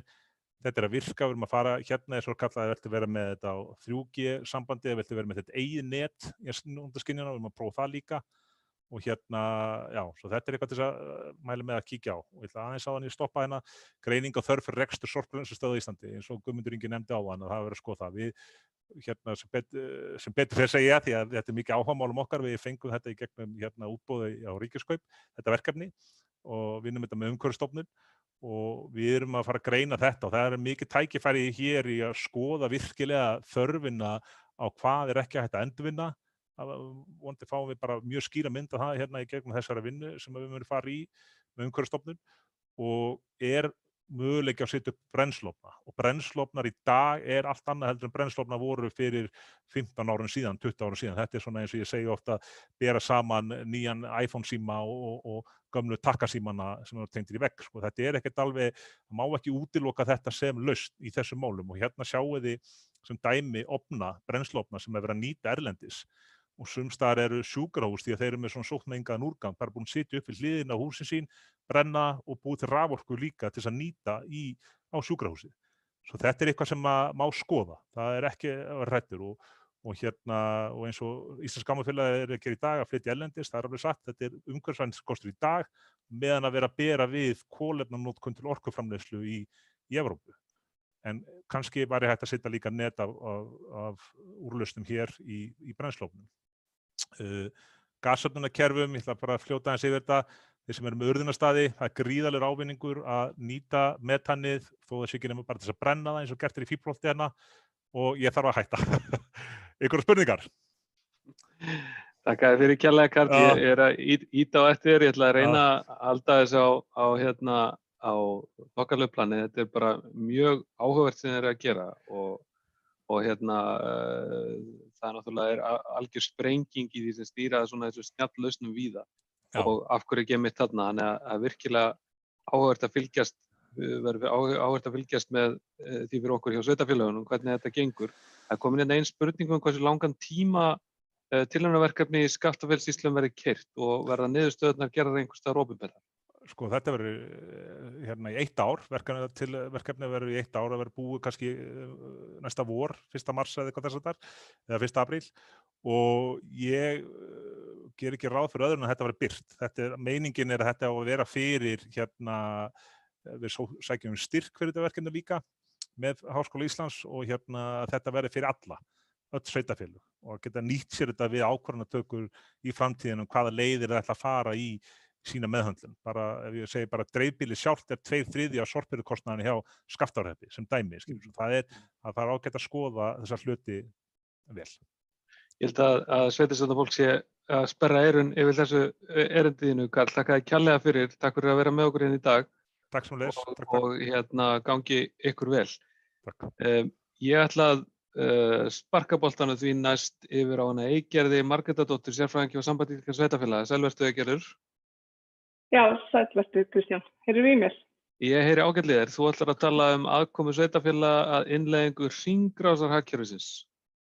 Já, það passar. Ég ætla að reyna að deila hérna nokkrum glærum með ykkur. Gjörðu svo vel. Ég ætla að minna aftur á slædóið hjá okkur til þeirra sem voru að koma núna inn aftur í seinni hálfleik. Slido.com og hashtagið rusl. Þar er þetta að koma á framfæri spurningum til þeirra sem eru hér í panel hjá okkur. En yfir til þín Eygerður, gjörðu svo vel. Takk fyrir. Sjáu þið glærurnar núna? Já, mjög fínt. Flottir. Já, mér langar bara að þakka sérstaklega fyrir að fá að vera með ykkur hérna í dag. Í dag er slétt ár síðan ég hóf störf hjá Sambandi íslenskra sveitarfélaga. En ég hef sinnt málaflokki umhverfis- og úrgangsmála fyrir sveitarfélagið núna í nærri 15 ár. Fyrst fyrir Fljótsdalshérað og svo Reykjavíkurborg. Úrgangsmálin eru svona mitt sérstaka hugðarefni og það er því sérstaklega gaman að vera með ykkur í dag. Og ekki bara því heldur er ég líka uppalinn í Þingeyingur, þannig að þannig það. Ekstra mörg stig fyrir það. Já, er það ekki. Nú ætla ég aðeins að fá að nú sé ég ekki hundanum mína. Aðeins að það tók að ekki að koma svona. Já, mér langar aðeins að bara byrja að nefna þetta málana og COVID-19 og það er auðvitað alveg ljóst að þessi faraldur hefur undirstrikað það að við erum auðvitað ekki ein á báti eins og myndin hérna á klærinu sýnir. Heldur erum við hluti að þessari heild og breyting á einu stað getur haft mikil áhrif á allan heiminn. En þessi faraldur hefur einnig líka undirstrikað bara mikilvægi úrgangsmála. Og núna telst til með starfsfólk í úrgangsmálum til svona framlínu fólks og það er forgang á leikskóla og skólavistun. Þannig að það er svona dreifð upp bara mikilvægi þessar málaflokks. En það sem ég langar til að nefna líka er að það þarf að hafa í huga að kreppur geta verið svona eins og svona faraldrar, að það geta verið góður uppáspunktur til að byrja að gera eitthvað nýtt. Og ef það er rétt staða að málum að þá gæti verið að þetta ástand getur stöðlega mikilvægi þróun í úrgangsmálum. Og við séum þá bara í betri stakk út til að mæta einhverju sambærilega ástand í framtíðinni. Ég er líka alveg á því að í dag þarf heildstæða nálgun til að fást við alls konar áskoranir sem við erum að horfa fram á, hvort sem er í úrgangsmálum, loftslagsmálum eða vegna faraldra. Og mér langar að nefna heimsmarkmiðin í þessu samhengi.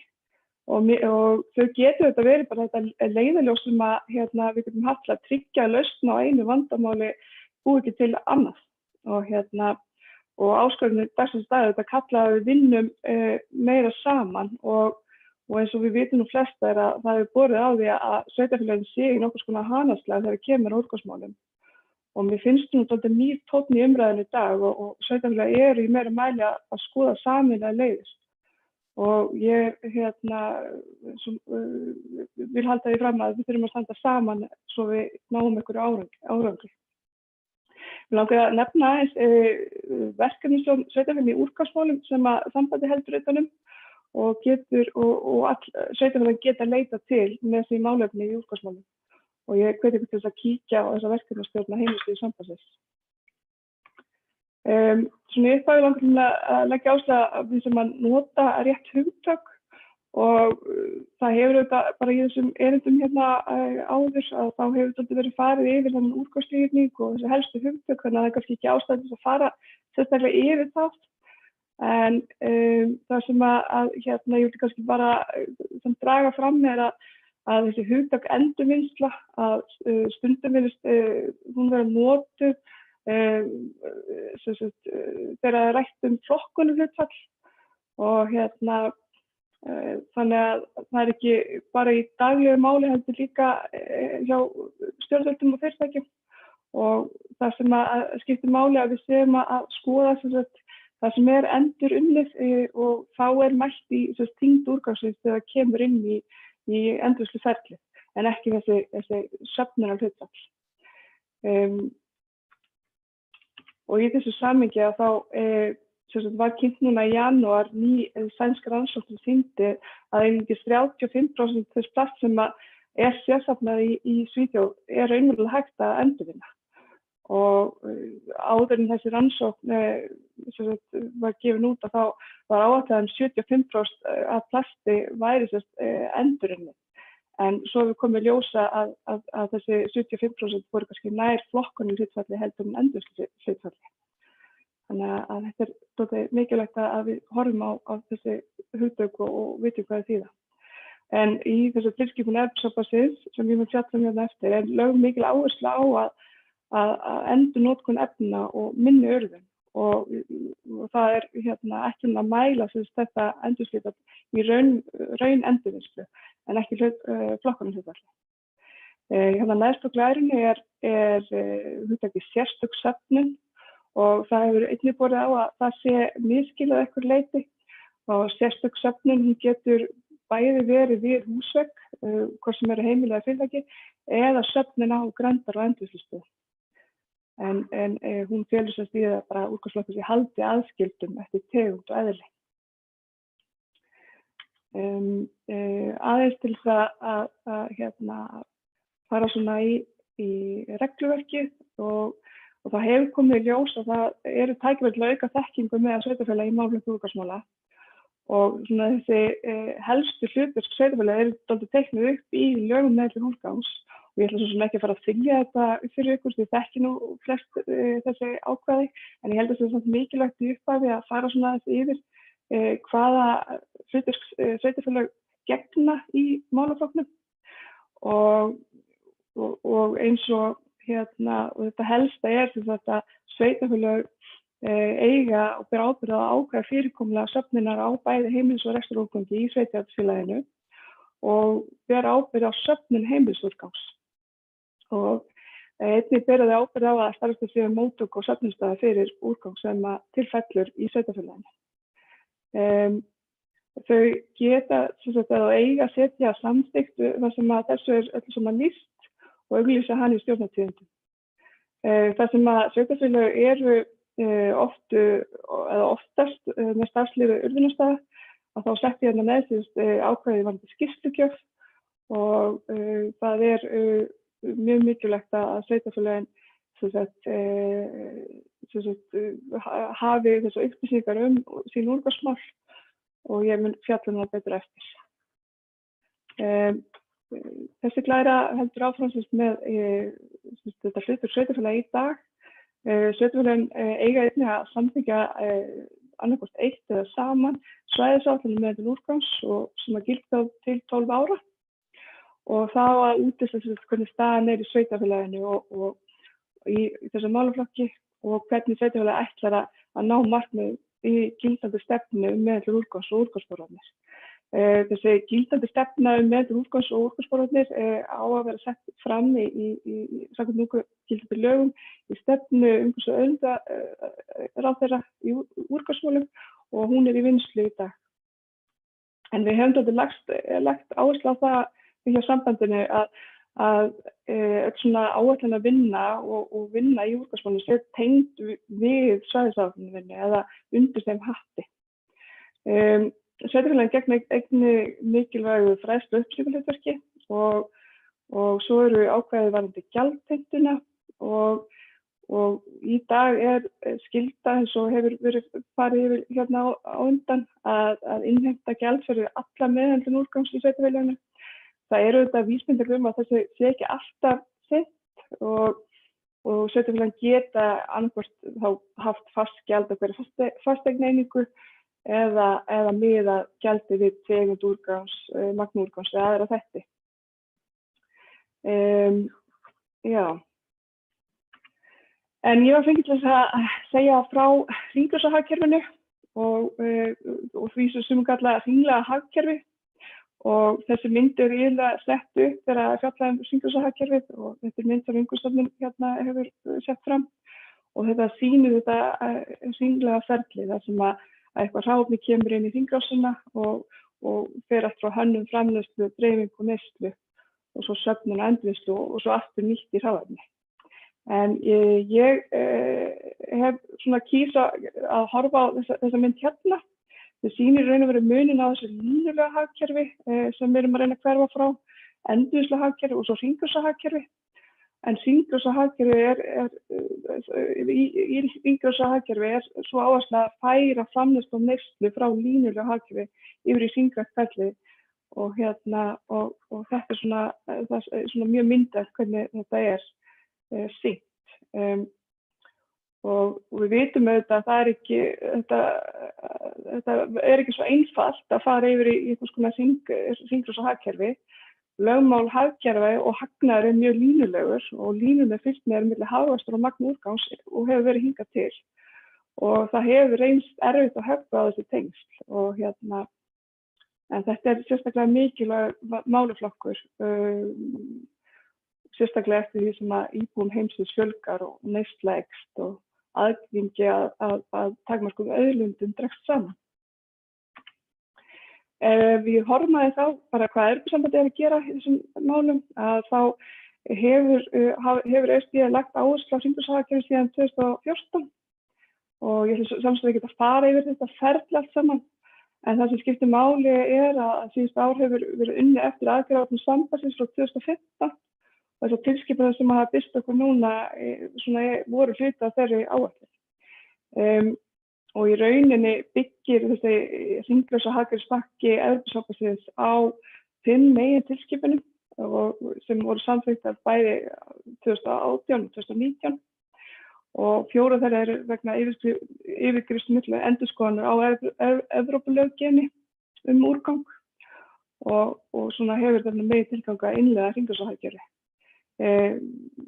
Svo þetta þessi nýja tilskipun frá 2016 sem sérstaklega horft til plasts og en íslensk stjórnvöld munu taka upp þessa tilskipun í gegnum EES-samninginn og í raun og veru það ferli hafið og við höfum þegar séð 2 frumvörp núna í samningsgáttinni sem eiga að fylgja eftir á þessum tilskipunum og einnig hafa þessa áherslu birt í drögum og stefnu ráðherra í úrgangsmálum.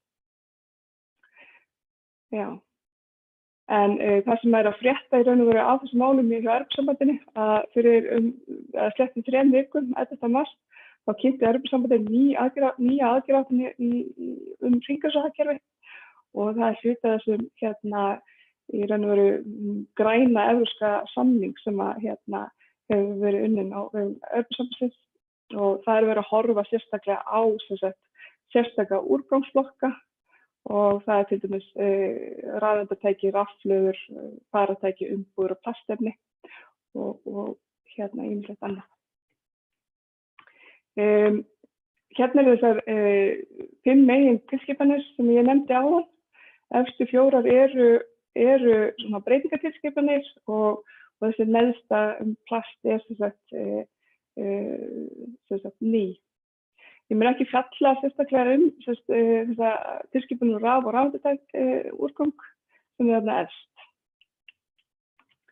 En ef við skoðum svona aðeins helstu breytingar vegna þess að tilskipana urðun úrgangs, úrgang og svo umbúðaúrgang, að þá er markmið að hlutfall endurvinnslu og endurnýtingar hækkað og það gert í skrefum til ársins 2035 og sett markmið lágmörkun förgunar og endurvinnsla alls heimilisúrgangs skal vera orðin 65% árið 2035 og urðun úrgangs og förgun að hámarki 10%.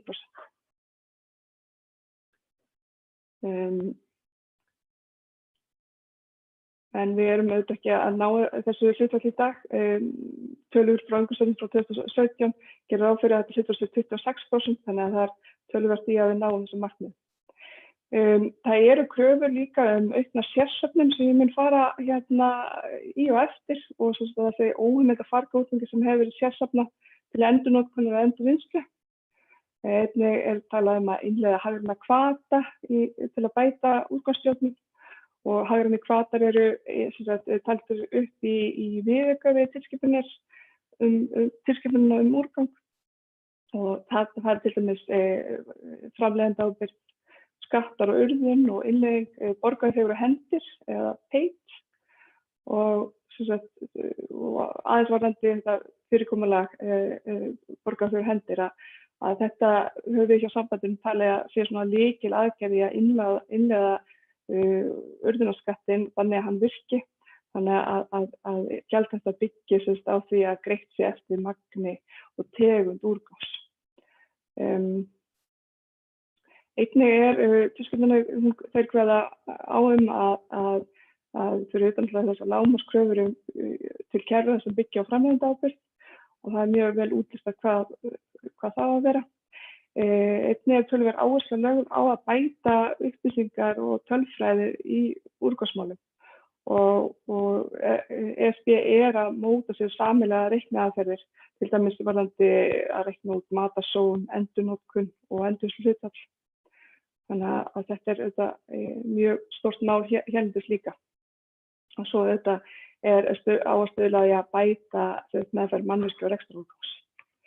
Ef ég kafa aðeins betur ofan í svona varðandi þessar kröfur sérsöfnun þá gerir Evrópusambandið ráð fyrir því að sérsöfnun á plasti, pappír, pappa, málmum og gleri hafi verið komið á 2015 en það eru undanþáguheimildir í fyrri tilskipunum þannig að þær voru teknar upp í íslenskum lögum.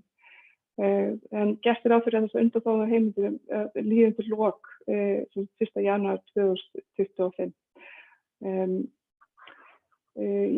Varðandi lífræna úrganginn þá skal hann annaðhvort haldinn aðskilinn endurvinnslu og upprunastað eða honum sérstaklega safnað þannig að hann blandist ekki öðrum úrgangi fyrir árslok 2023 og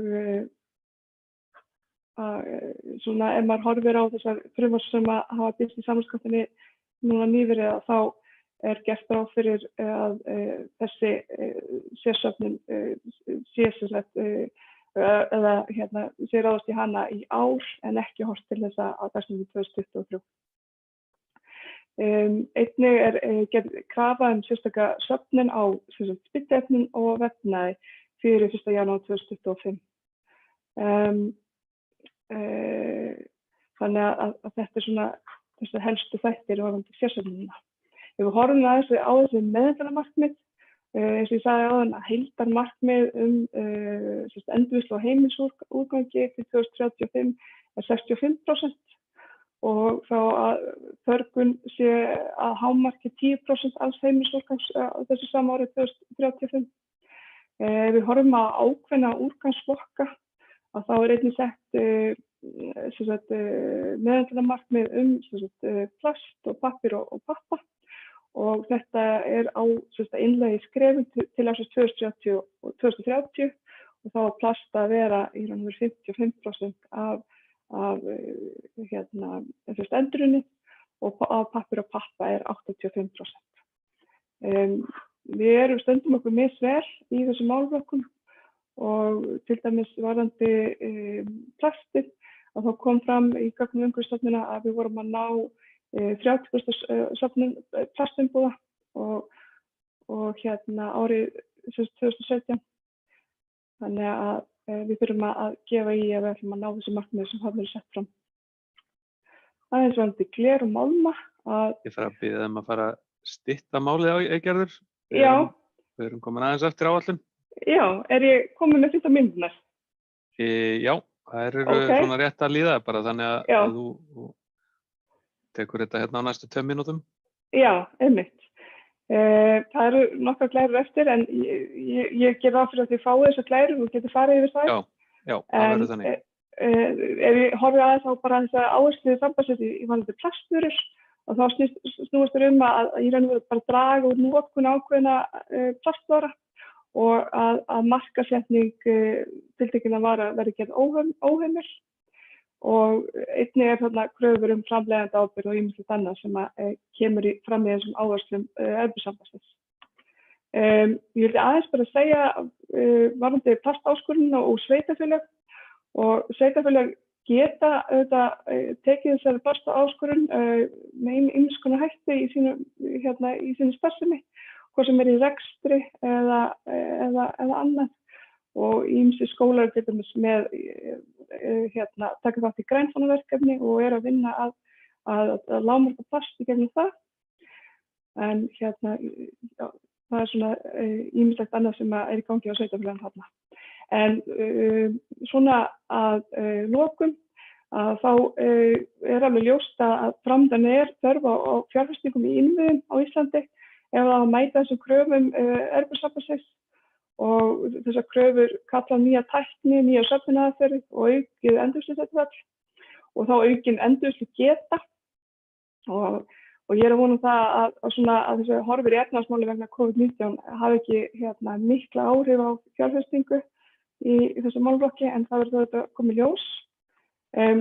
Það sem mikilvægt í þessu að fjárfestingar í úrgangsmálum í Evrópuríkjunum fá styrk úr uppbyggingarsjóði Evrópusambandsins og ýmissa ríkisstyrkja en hingað til hefur verið takmörkuð fyrirheit aðkomu ríkisins að uppbyggingu nauðsynlegra innviða og það mikilvægt fyrir sveitarfélögin að reyna að fá ríkið meira að borðinu. Það þetta mikilvægt fyrir sveitarfélögin að tryggja það að fjárfestingar í uppbyggingu innviða nýti sem best og að fjármögnun sé ekki bara einungis á hendi sveitarfélaga og samfélagana, heldur að það sé horft til aukinnar framleiðendaábyrgðar og skilakerfa og að vönduð svona kostnaðar og ábótagreining fylgi þessum ákvörðunum sem teknar eru í þessum úrgangsmálum. Við hjá sambandi höfum einnig bent á að sveitarfélögin þurfa að hafa næga tíma til að innleiða breytingar. Það eru stórir samningar til lengri tíma sem þarf að breyta og einnig höfum við lagt áherslu á að álagning urðunarskatts sé þannig að tekjurnar nýtist til að byggja upp nauðsynlega innviði í málaflokknum. Aðeins sem ég fallin á tíma þá vildi ég segja frá því að ákveðinni sveitarfélaganna í þessum úrgangsmálum skipta mjög miklu máli og sjáum við framreikningu Umhverfisstofnunar losun gróðurhúsalofttegunda til 2035 og þarna gert ráð fyrir að losun frá úrgangi dragi saman 10% til ársins 2027 og það einungis vegna gas- og jarðgerðarstöðvar Sorpu og það ýmsar aðrar fjárfestingar sveitarfélaganna í farvatninu þannig að ákvarðanir sveitarfélaganna skipta miklu máli og ég undirstrika það. Ég vildi aðeins bara nýta tækifæri rétt í lokin og minnast á nýjan samstarfsvettvang sem var til síðasta sumar sem samráðsvettvangur sveitarfélaga um loftslagsmála heimsmarkmið og það hafa 46 sveitarfélaga tekið undir stofnayfirlýsinguna og þið getið kynnt ykkur þetta verkefni á heimasíðu sambandsins. En annars þakka ég fyrir áhorfina. Þakka kærlega fyrir Eygerður. Gott að fara yfir þetta svona ítarlega eins og þú varst að gera og við það komin fram bara svo spurning hvort við fáum einmitt ekki aðgang að glærunum þínum og þeim sem hjá þeim sem hafa að tala hérna og að sjálfsögðu beitum við okkur fyrir því. Gerir ráð fyrir því að tæknitröllin hérna hjá landshlutasamtökunum geti komið því vel til skila. En ég vil bara þakka kærlega fyrir þessa yfirferð. Ég ætla að fá að haska mér yfir í næsta þó að það sé hérna komin spurning frá Guðjóni Bragasyni vegna sem mér finnst hún kannski líka að taka hana eftir næsta erindi þar sem að hann óskað eftir umræðum framleiðendaábyrgð á veiðarfærum og hvort að það sé fá smá umræðum hvort framleiðendaábyrgð á veiðarfærum að gera sig í núverandi fyrirkomulagi, ættu veiðarfæri að bera skilagjald. Við erum að fá nefnilega næst inn Torfa Þorsteinsson, forstöðumann samfélagstengla hjá Brim, sem fara okkur yfir í atvinnulífið aftur, en kæra þakki fyrir þetta Eygerður, það er gott að eiga Hauka í horni á sambandinu sem eru inn í þessum málum fyrir sveitarfélögin, þessum sortmálum og ég vona að þú finnir fyrir því einmitt að þessi bæði umræða og áhugi á þessum málum að aukast, finnst mér hjá kjörnum fulltrúum og þá þetta nauðsynlegt að sambandið eigi góðan fulltrúa til að leita til. Þannig að þakka kærlega fyrir þetta í bili. Þá ætla ég að senda yfir á hann Torfa. Hann ætti að vera koma sér í samband. Já, komið sæl heyriði mér að... Við heyrum ágætlega þér. Þið unnuð í fyrra umhverfisverðlaun atvinnulífsins eins og tilkynnt var þarna 2019 og þú ætlar að fjalla meðhöndlun sorps hjá ykkar ágæta fyrirtæki Brim. Gjörðu svo vel. Já, þakka þér fyrir og takk fyrir að vera boðin á þessari ráðstefnu. Þannig ég ætla að byrja á því að sýna hérna myndband sem var gert í tilefni af því að við hlutum umhverfisverðlaunin og ætla að reyna að smella því hérna í gang og segja sína sögu.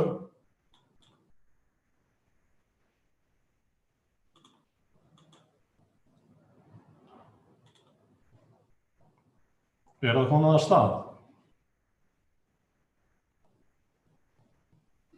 Nei, það er ekki komið að stað, þú ert sennilega ít á hérna kemur það, en það er ekki hljóð.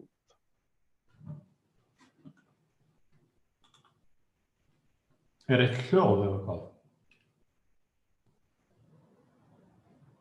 Ég heyri allavega ekkert. Nú, það var þarna...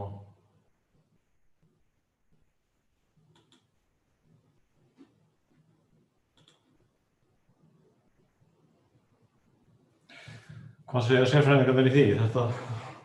Spurning hvort að einhver hjá landsliðssamtökunum geti komið inn og leiðbeint okkur aðeins.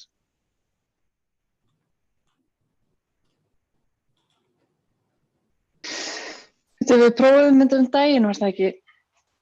Þetta virkaði þá. Þetta virkaði þá, sko. Prófa bara að stoppa aðeins vídeó hjá þér. Stoppa og prófa aftur.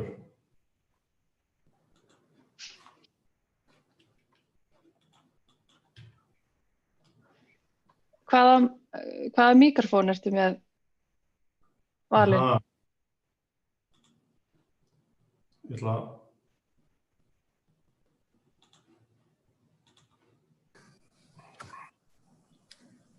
prófa hérna aftur.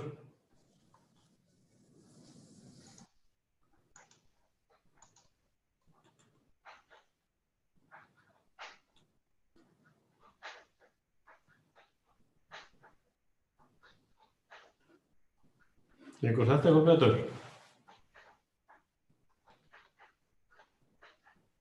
Þú voru að deila því það aftur. Þú ert ekkert með slökkt á hljóðinu þarna? Nei, ég held að það sé...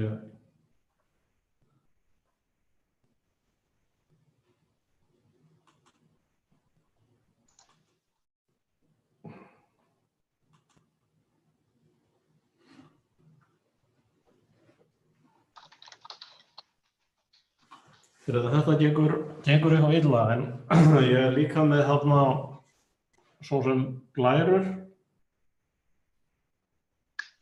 og þetta verður þá bara aðeins styttra, þetta er þarna... Allt í góðu, við þurfum stundum bara spila fingurum fram þegar tæknin annars vegar. Þú smeltu endilega bara upp glerunum, við tökum þetta þann. Já, ég veit ekki.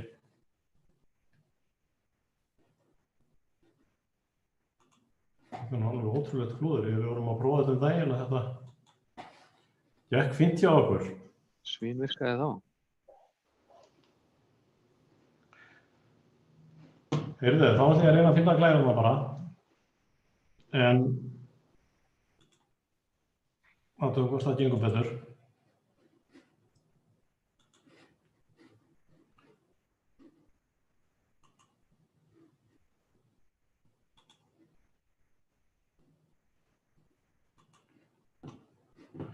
Eru þær komnar? Já.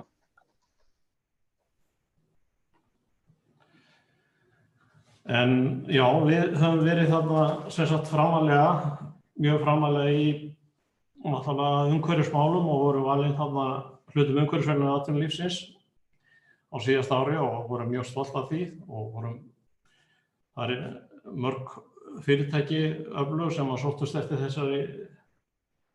þessum verðlaunum og þessari viðurkenningu, en við fer aðeins yfir að þá þannig þessar ekstraeiningar sem við erum með. Við erum með 8 skip, 3 uppsjávarskip og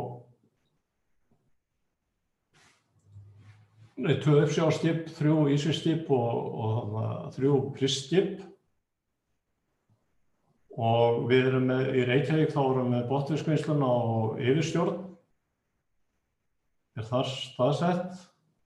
Við erum með á Vopnafirði, þá erum við með mjög mikilvæga starfsemi, þar erum við með uppsjávarvinnslu, miðstöð vinnslunnar hjá okkur og síðan erum við á Akranesi, þá erum við með uppsjávarvinnslu og það hefur verið hvað þungamiðja sem stýr loðnu, hrognavinnslu sem hefur nú því miður, þá var engin loðnuveiði á síðasta ári og ekki þessu ári. Þannig að það nú verið lítið að vera þar.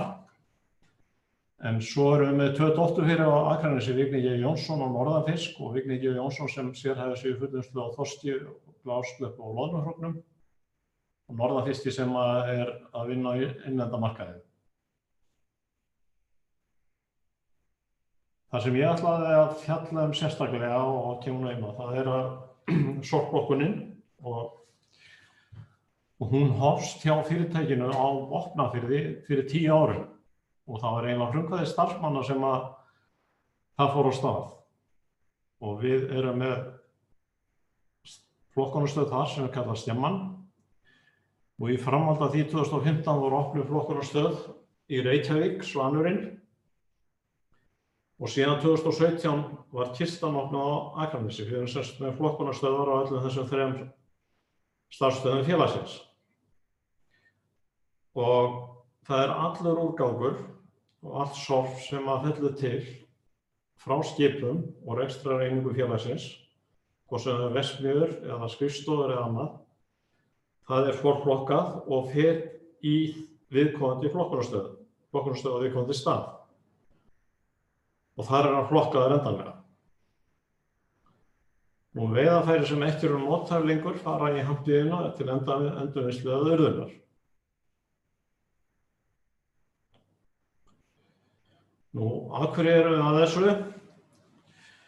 Nú, menn sáu fyrir að þarna bara hver þróun væri í þessum málum og það var bara eina leið, það var þarna og við erum alþjóðlegt matvælafyrirtæki og við erum inn á mjög kröfuhörðum markaðum allan heim og þetta er spurning ásýnd og vera bara fremst í flokki á þessu sviði. Svo sjáum við náttúrulega kostnaðar eins og hefur komið fram í erindunum hérna undan að kostnaðar við urðun á eftir að aukast og hins vegar kemur á móti að eflaust það sem að kemur til endurvinnslu að verð fyrir það að það á eftir að hækka líka á móti. Og það má segja að þetta hafi verið ákaflega, og þegar við fórum á stað með þetta, að þá var svona vangaveltur það. Vissum við ekki alveg hvernig starfsmenn myndu taka þessu og hvernig voru hræddir að það gengi nú svona kannski allavega að innleiða þetta hjá okkur. En það má segja það að þetta hefur verið einstaklega ánægjulegt og gaman að taka þátt í þessu og starfsmenn, hvort sem var til lands eða sjávar, þeir spurðu bara af hverju ekki byrjaði þessu fyrir löngu síðan. Við gerum þetta heima hjá okkur og plokkar sorpið heima hjá okkur og af hverju ekki á vinnustaðnum. Þannig að innleiðingin gekk mjög vel. Og hérna sjáum við akkúrat þarna flokkunarstöðan okkar í Reykjavík.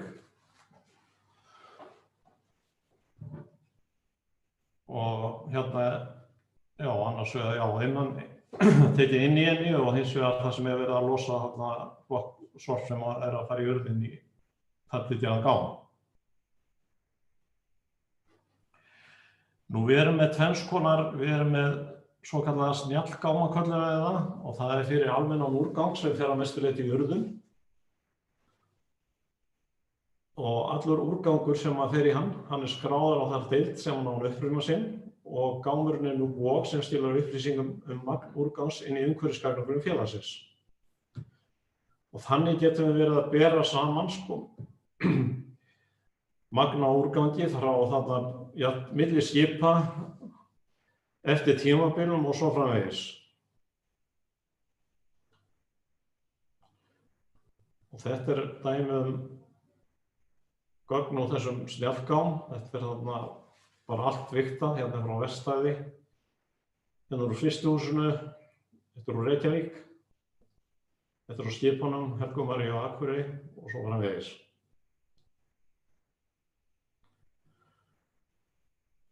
Svo erum við með snjallvog og það allt endurvinnsluhráefni flokkað eftir skilgreindu flokkunarkerfi.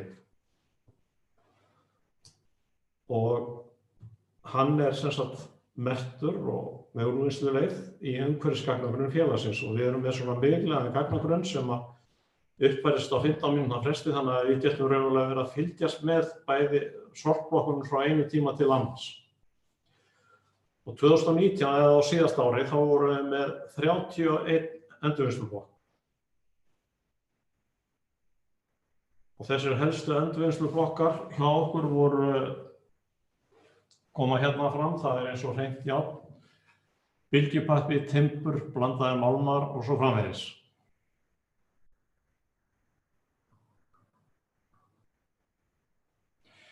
Ef við kíkjum aðeins á flokkununa, hvernig hún hefur verið að þróast hjá okkur, þá erum við að taka til flokkunar í þessum stöðum okkar, eitthvað milli 800 og 1000 tonn af úrgangi eða sorpi. Það að vísu þegar við erum í einhver framkvæmdum, þetta rekstrarúrgangur, en til viðbótar þessa kemur þá framkvæmdaúrgangur ef við erum í einhverjum stórum framkvæmdum, ef við erum að breyta eða einhverjum húsnæði eða tækjum hjá okkur og þá kemur það til viðbótar. Og það náttúrulega mjög mismunandi eftir tímabilum árum hvað það að koma sterkt inn, en þarna sjáum við bara rekstrarúrganginn. Flokkunarhlutfalli var þarna í 2015 var í kringum 50% og við erum komin í 80% og það segir að urðunin þá eitthvað, já það milli 75–80%, þannig að urðunin eitthvað, það sem fer til urðunar eitthvað milli 20–30%. Og ég held að við erum þarna mjög sátt með það árangur og verkefni raunverulega að þarna sjáum við að þetta það sem við erum að flokka flá og það sem við erum með að vinna í, það að það ekki allt þessi 75–80%, það ekki allt að þessu sem að við erum búin að finna endurvinnslufarveg en það sem sagt að það í stöðugri þróun og eins og Áslaug kom inn á áðan að þá með plastið að þá var kærkomið að opnaðist þarna leið hjá Pure North fyrir endurvinnslu á plasti. Það fellur til einhver 40 tonn af plasti hjá félaginu á síðasta ári. 20 tonn af því sko fóru í endurvinnslu en síðan stóðu við uppi með eitthvað 20 tonn sem að fóru eða hefðu farið í bara urðun. En með Pure North og tilkomu þess fyrirtækis og samstarfinu við þá opnast þarna farvegur fyrir plast sem fellur til í vinnslunni og hérna sjáum við mynd til dæmis á plasti eða einnota svuntum og hönskum og öðru sem fellur til í vinnslunni, boskusvinnslunni í Reykjavík. Og þetta sem sagt,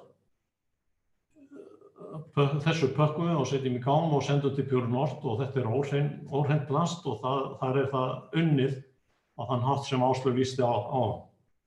Þannig að staðan í dag raunverulega með tilkomu þessa fyrirtækis og samstarfi við að þá erum við að endurvinna allt plast sem fellur til hjá félaginu. Nú það gaman að segja frá því líka að við frauðplast sem að fellur til hjá félaginu, það aðallega þarna hjá dótturfélagi okkar á Akranesi Laugafiski. Þeir eru að fá mikið á laxi til sín í frauðplastkössum frá eldisstöðunum og það sem við gerðum að við þarna fjárfestum í pressu sem að pressar plastið þannig að það aðeins 5% af rúmmálinu eða upphaflegu rúmmáli. Þessi plastkögglar sem að verða til, þeir eru í dag sendir og eru notaðir í endurvinnslu. Ég held að við séum að selja þetta til Malasíu í dag og þar þetta notað til dæmis í ýmsa lista. Ef þið farið í IKEA eða annað þá ekki ólíklegt að myndarammar og annað það sé búið til úr svona EPS frauðplasti endurunnu.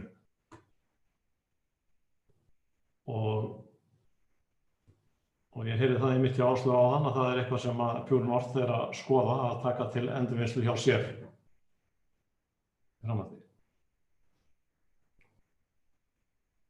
Nú við flokkum allan veiðarfæraúrgang og hann raunverulega fer í ákveðinn farveg og til handbyggjunar og þarna má segja að það sé helmingur á honum endurinn og endurnýtt og helmingur fer í urðun. En bara ef við horfum á þessa mynda þá teljum við okkur hafa náð gríðarlega miklum árangri og standa mjög framarlega hvað varðar þessa flokkun á sorpi sem við höfum tekið bara alfarið í okkar hendur og bara til að ef þið viljið fræðast meira þessar sorpflokkun hjá okkur eða annað hvað tengist samfélags- og umhverfismálum að þá kom vorum við einmitt að birta á heimasíðu okkar samfélagsskýrslu Brim fyrir árið 2019 og þar koma fram ítarlegri upplýsingar meðal annars flokkun á sorpi hjá okkur og hvað við erum að gera annað í umhverfismálum. En við erum raunverulega þetta í þriðja sinn sem við gefum út samfélagsskýrslu og við vorum fyrsta allavega sjávarútvegsfélagi sem á Íslandi sem að gaf út þannig skýrslu hér á landi. Og hérna getið þið raunverulega séð umhverfismálin, starfsmannamál og gæða og reykjanleiti og eins og hluti. Og það eins og ég segi, þá þarna einn veigamisti hlutinn í þessari skýrslu, það þarna umhverfismálin, sorpflokkun og umhverfisuppgjör sem við höfum verið að gera í nokkur ár ítarlegt. Mjög áhugavert, Torfi.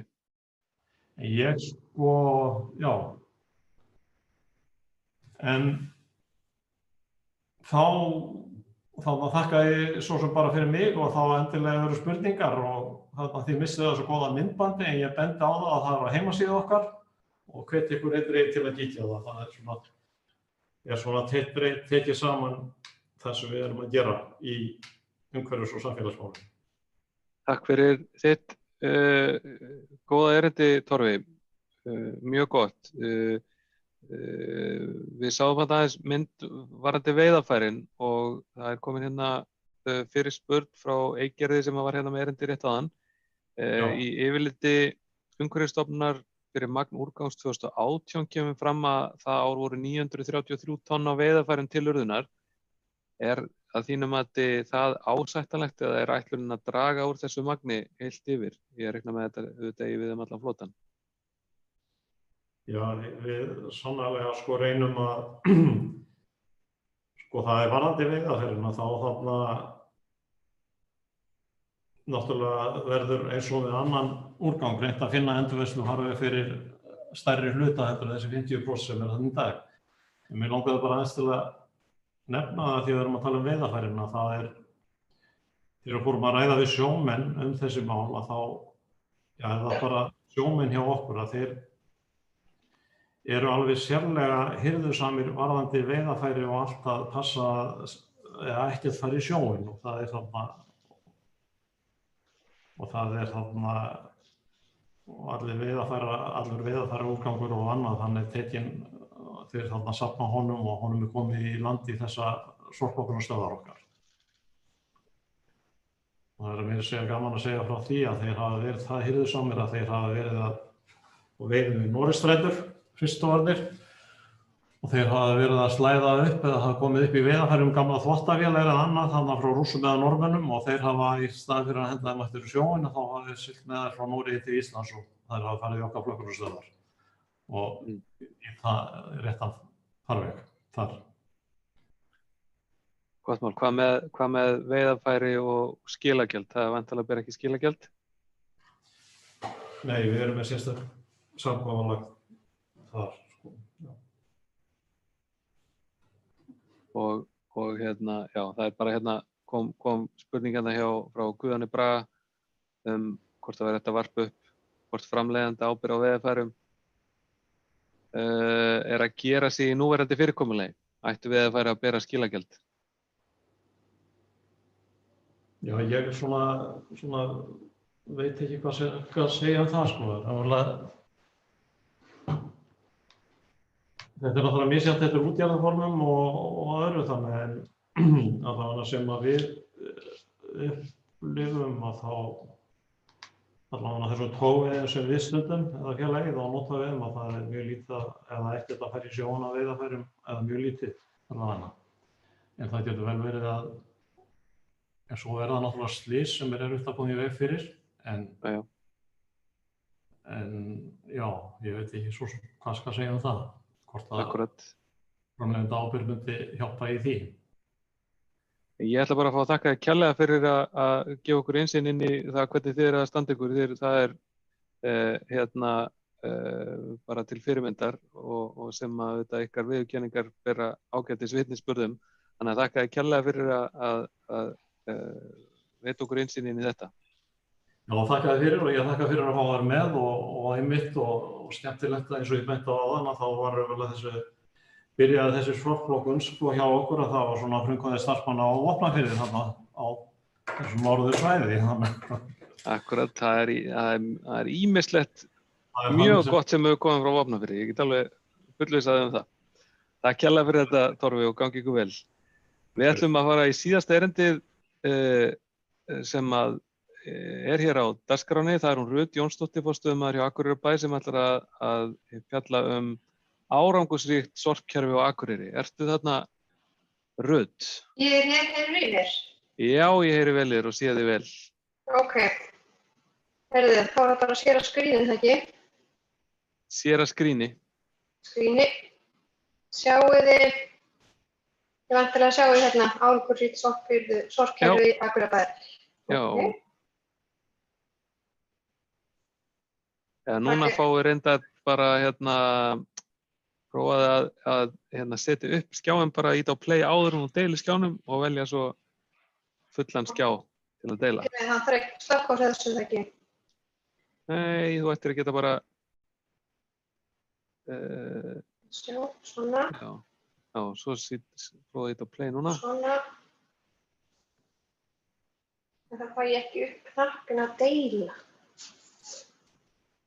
Herðu, ef ég slekk bara þessum skjá. Ætlaði einhverju að aðstoða okkur eða koma með innlegg? Ég ætlaði bara að benda þér á að þú heldur inn í allt-takkanum og hittir á tap, þá ferðu yfir Zoom-gluggann aftur. Já, má ég sjá. Hvað segir ef ég... Heldur inn í allt-takkanum og hittir á tap-takkan, þá getur þú fengið Zoom-skjáin. Svona, er þetta ekki að virka núna? Já, svona. Hvar er Zoom?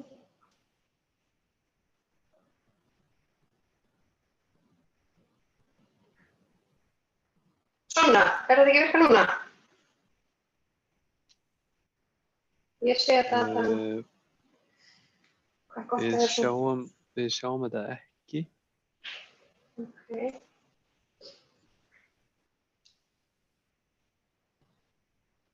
Nú er eitthvað að gerast. Já. Það var deila, ég stakka það núna, að ég vil slappa hérna. Skjána. Já. Svona. Ljómandi gott. Gjörðu svo vel. Heyrðu. Já, góðan daginn. Rut heiti ég og starfa sem forstöðumaður umhverfis og sorpmála hjá Akureyrarbæ. Miklar breytingar hafa orðið á kerfinu okkar hérna á Akureyri á síðustu 10 árum og ætla ég á næstu mínútum að fara bara östuð yfir kerfið okkar. Nú árið 2010 ákvað Akureyrarbær að óska eftir tilboðum meðal annars í sorphirðu fyrir heimili, rekstur gámavalla og flutning á úrgangi og var markmið því að stuðla að stóraukinni flokkun og endurvinnslu á úrganginn á heimilum og draga þannig úr urðun eða annarri förgun úrgangs. Það var gert ráð fyrir því að íbúar hérna hjá okkur myndu vilja hátt þjónustustig og mikil gæði varðandi flokkun, söfnun og förgun úrgangs. Og verkið var boðið út árið 2010 og það var boðið sem sagt í tvennu lagi, annars vegar sorphirða og hins vegar móttaka og flutningur á úrgangi. Og í sorphirðu voru boðnar út 2 leiðir, svokölluð leið A og B. Og það sem A voru 3 ílát við hús, almenn tunna lífrænt og tunna fyrir endurvinnslu úrgang og svo leið B þar sem var boðið út almenna tunnan og lífræna tunnan. Og það var ákveðið eftir útboð að fara leið 2, þar sem eru 2 ílát við hús og aðalkosturinn við leið B á sínum tíma var talið vera að þessari leið B fylgir að það er nýta grenndarstöðvar, að það var talið að það yrði meiri aðskilaður endurvinnsluefna og það væri hreinna og fleira, sem og að þessi leið var mun ódýrari að hafa bara 2 tunnur við hús. Nú, það var samið við Gámaþjónustu Norðurlands sem í dag heitir Terra til 8 ára með möguleika á framlengingu 4 ár og samningurinn var framlengdur árið 2018.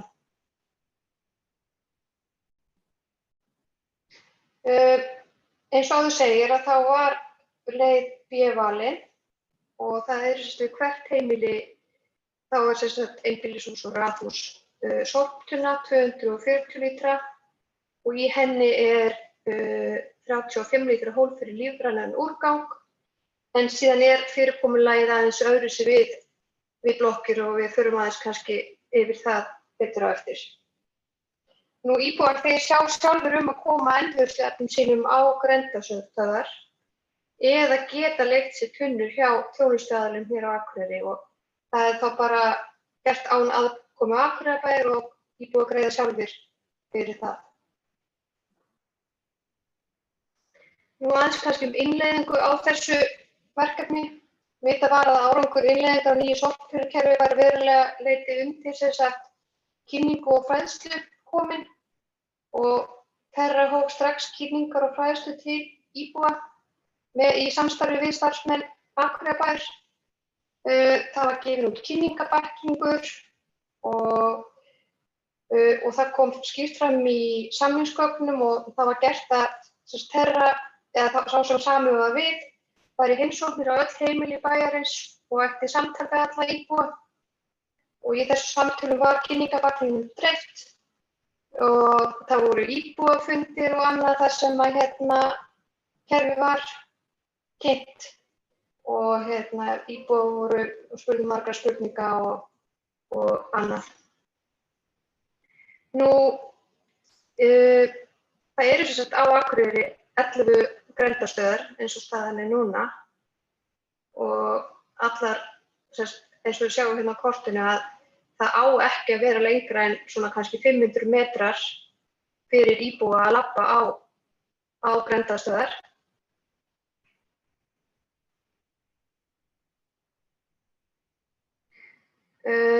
Gámasvæði, það er sem sagt 1 gámasvæði og til að komast inn á gámasvæði þá þarftu að hafa sem sagt klippikort sem veitir aðgang að svæðinu. Og sem sagt inn í sorphirðugjöldunum okkar er innifalið 1 klippikort sem inniheldur sem sagt 4 rúmmetra gjaldskyldu úrgangi og hver íbúðareigandi fær 1 svona kort á ári. Og eins og sér, það þarf svona kort til að komast inn á svæðið, þannig að þú ert að leigja eða annað, þá þarftu að kaupa þér kort. Og það skiptir engu þó þú sést að komi ógjaldskyldan úrgang, það þarf að framvísa korti. Og þarna á myndinni, þessari með rauðu og grænu römpunum, að svæðið er sem sagt teiknað þannig að rauður rappur er fyrir gjaldskyldan úrgang og grænt fyrir ógjaldskyldan úrgang. Nú, sjá, það hafa verið gerðar 2 kannanir hjá okkur árið 2013 og 2017. 2 kannanir síðan í fyrirkomulag var tekið upp til að meta viðhorf notenda þjónustunnar. Og eins og áður segir var þetta fyrirkomulag og sorphirðu og flokkun mjög vel kynnt fyrir íbúum í byrjun. Og kannanir hafa sýnt að kerfið hefur reynst vel og almenn ánægja virðist vera með það samkvæmt þessu niðurstöðum. Og eins og við sjáum að könnunin árið 2017 sýnir að 81,1% íbúa eru mjög ánægðir eða ánægðir með fyrirkomulagið og söfnum. Og er það nokkur aukning frá könnuninni 2013. Og tæplega 80% íbúa eru ánægðir eða frekar ánægðir með grenndarstöðvar á Akureyri. Og það er einnig aukningu fyrir könnun. Kannski það sem kom árið 2013 með aðgengi að upplýsingum. Íbúum fannst vanta aðgengi að upplýsingum flokkun og fleira. Og í kjölfar þessara könnunar þá var farið í átak með að búa til upplýsingar, búa til myndbönd og kynna betur hvernig kerfið virkaði. Og það sýndi sig í könnun árið 2017 að íbúar voru ánægðir með aðgengi að upplýsingum flokkun.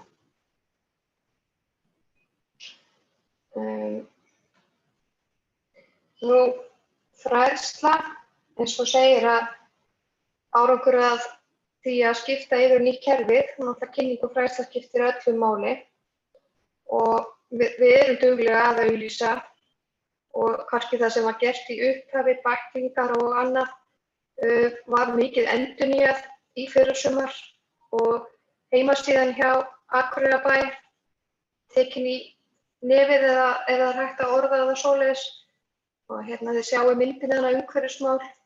Svona lítur þetta út á síðunni þegar maður er kominn á viðeigandi stað, svo sem átt kannski að setja slóðina þarna með, en það er hægt að skoða mikið sorphirðu, úrgangsflokka, fræðsluefni.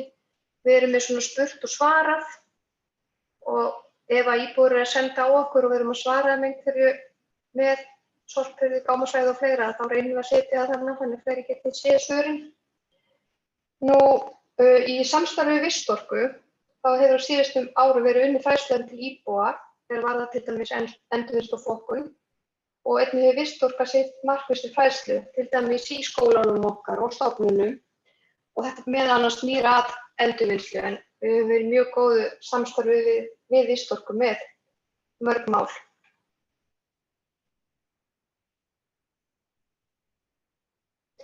Og það var núna bara í febrúar fundum við og ætluðum að fara í átak í fræðslu og kynningamálum En svona sökum aðstæða núna þá ákveðum við að geyma það í smá tíma. Nú kannski áskorunin sem við verðum mest fyrir varðandi flokkun og rusli og hirðingu og annað, það náttúrulega fjölbýlishúsin. Þar erfitt, það leynist oft aðilar sem kannski flokka illa og það erfiðara að fá fólk til að flokka í blokkum. Og svo í orlofsíbúðum, en það svo sem við erum að vinna kannski að einhverjum leiðbeiningum og annað til að koma til þeirra sem eiga þessa orlofsíbúðir. En annars gengur bara sorphirðan vel og það mjög lítið kvartanir. Það eru kannski helst á veturna þegar færð hefur verið léleg. Nú, eitt af verkefnum umhverfis- og samgöngustefnu Akureyrarbæjar eru aðvörunarmiðar á sorphús. Og eins og segir þarna að markmið þessara aðvörunarmiða er að auka flokkun á endurnýtanlegum úrgangi, daglegu pappír og plasti. Og það var byrjað með þetta verkefni í fyrra að nýta þetta úrræði að sorp væri ekki tekið eða væri illa flokkað eða ekkert flokkað. Og þetta aðeins komið á stað. En þetta eitthvað sem við myndum vilja nýta í meira mæli.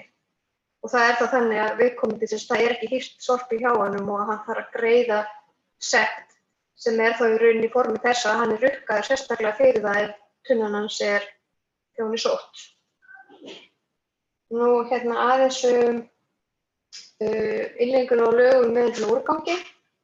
Að umhverfis- og mannvirkjaráð Akureyrarbæjar fagnaði þessari breytingu á innleiðingu á lögum um meðhöndlun úrgangs og því var einnig fagnað ætti að skylda fyrirtæki og heimili til að flokka þann úrgang sem og að samræma í sorphirðu og úrvinnslukerfi á öllu landinu. Við hins vegar teljum að kerfið okkar sé mjög gott og líkt á það sem fram hefur komið og við teljum að það megi horfa betur á samræmingu á sorphirðu og úrvinnsluleiðum á öllu landinu. Umhverfis- og mannvirkjaráð gerði athugasemd við frumvarpið sem ég ætla svo sem ekki að fara yfir né ræða nánar. En við teljum að miðað við frumvarpsdrögin að það setji drögin þetta góða og hagkvæma kerfi okkar í ákveðið uppnám og leggjum við til að frumvarpið verði endurskoðað með tillit til okkar kerfis, eða allan að það verði skoðað.